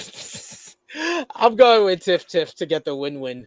NXT Tag Team Championships up for grabs. It's gonna be Gallus versus the D'Angelo family, Tony D'Angelo and Excuse me. Shannon Stacks Lorenzo. I'm going with the family to get the win. The family has to win. Why does Gallus exist? That too. The Like, most why- boring fucking tag team ever. Like, why when NXT UK closed, they're like, oh yeah, we gotta bring over Gallus. We gotta bring over this faction because they're so great. If the family doesn't win, then I don't know. They got rid of the Creeds for this. Right. I know it wasn't them, but come on. Like the Creeds are so cool, and now the Creeds are like getting Lost in wasted as catering. part of Schism or something or whatever it's called. The schism. The painful shut my TV off faction. God, NXT sucks. Krssi, who you got? Who you got, Krssi? Is Braun Breaker not on the show? Nope. What the hell are we doing? Gallus versus the family, Krssi. I'm going with the family. The family definitely has to win. I Stacks. agree. NXT North American Championship up for grabs in a triple threat match. Dominic Mysterio will defend against former champion Wes Lee and Mustafa Ali. If it wasn't for the rating success, if it wasn't for seeing how people have reacted to this, I would go another way, but I gotta go with Dom. Dirty Dom. Dirty Dom. I like S-Con Dom better, but we can do Dirty Dom, whatever. But yeah, he has to win this for sure. Scott? I just wanted Wesley versus Ali. I know. We all wanted it. Oh my gosh, Shawn Michaels, you will pay for this, my friend. Yeah, because what happened to that? Like, I thought how did we get what? Okay, never mind. Sorry. Because they needed to give Judgment Day all the titles, and they're like, "Well, we can't give Dom a main roster title, guys. We can't do that. That'd be a little bit too much. That'll be a little too much. Let's just take it So on Wesley." that's why I think they want to have all champions going into SummerSlam, put the pressure on Finn. So that's why I'll pick Dom, even if I'm very upset about it. And then finally, NXT Championship matchup is going to be Carmelo Hayes defending against the number one contender, Ilya Dragunov. Who do you got in this one, which should be an absolute banger, Miss Krssi Luv? I'm going with Mr. Hayes. Scott? Dragunov gets called up after this. That's my call. So it's time for Melo to get the best match of his career. I agree. Wow. I think this is going to be Melo's best match of his career, and I got Melo getting the win in the main event. We do have a super chat donation here from the good brother ALW, Alan Weinstein. Thank you so much, ALW. I want to thank ALW as well, who was helping us out with our timestamps for our flagship podcast. He's no longer going to be doing that, but wanted to thank him for all the work he's done for the podcast here. He says the super chat saying, "Evil wins G1, King of the Nut Shot. Everyone hates this House of Torture Evil, but I like it." It's okay to admit you like awful things. It's okay. It's fine. You can like awful things. Some people like shit in a toilet. I'm sure they'll I don't brag think about I that don't too. think that's true. I don't think that's true. I don't think people like that. Also, listen. The moment they just decide that Evil should go babyface because the crowd will lose their minds, all will be okay. But until then, I have to suffer between two bad Bullet Club groups in the same company. Oh boy, too bad. But that brings us to a close on another edition of our Flagship podcast. Want to thank Scott for joining us to talk some G1 Climax, Stardom 5-star Grand Prix, and do predictions for his favorite brand in the world, NXT. Scott, please let the people know where they can follow you on social media and what you got going on, sir. Yeah, you can follow me at Scott E Wrestling on Twitter. I'm never calling it the other things. Don't even think about it, Elon. What else do I have going on? I don't know. It's 5-star Grand Prix season, so I got a lot going on in terms of that. I'll be doing reviews for Voices of Wrestling, written reviews. Then I have my podcast, 5-Star Joe's Show, every single week. This week's Patreon episode is actually free for those who want to listen, talking about the first episode. I broke down what happened to Saya Kamatani and things like that. And there's so much going on in wrestling. It's tournament season, baby. So I watch everything. I talk about everything. So, just give me a follow. I think I have an interview hopefully coming out this week, but until I have it done, I am not saying a word. Smart move there. Smart move there, sir. I get very worried. Miss Krssi Luv, thank you as always for being the best co-host in the world. Let the people know where they can follow you on social media, sis. You're muted, by the way. Am I? Sorry. Okay. But yes, Dark Side of the Ring dropped Friday. We did our latest episode of Bam Bam Bigelow, so please watch that with SP and myself. Other than that, Servant Face and Hill will be back next week with a pre-recorded SummerSlam edition show and things like that in order for next week. And join us back on Friday. We'll be doing Bash at the Beach for Dark Side of the Ring, right, friend? Been waiting for this episode. Yes, Bash at the Beach 2000. Can't wait. So yeah, see you guys there on Friday. Other than that, join us every Saturday for our flagship show, which is Tru Heel Heat, 11:05 a.m. My name, Krssi Luv _1, or Tru Heel Krssi Luv on Twitter, or just my plain name. That's it. Right, Juice? You gotta say anything? No? Okay. Juice is good. Rock hard! You can follow me on the Twitter machine at Tru Heel SP3. Follow the gang, Facebook, Twitter, Instagram, and TikTok at Tru Heel Heat. That is TRU, no E. Save all the E's for heel and heat.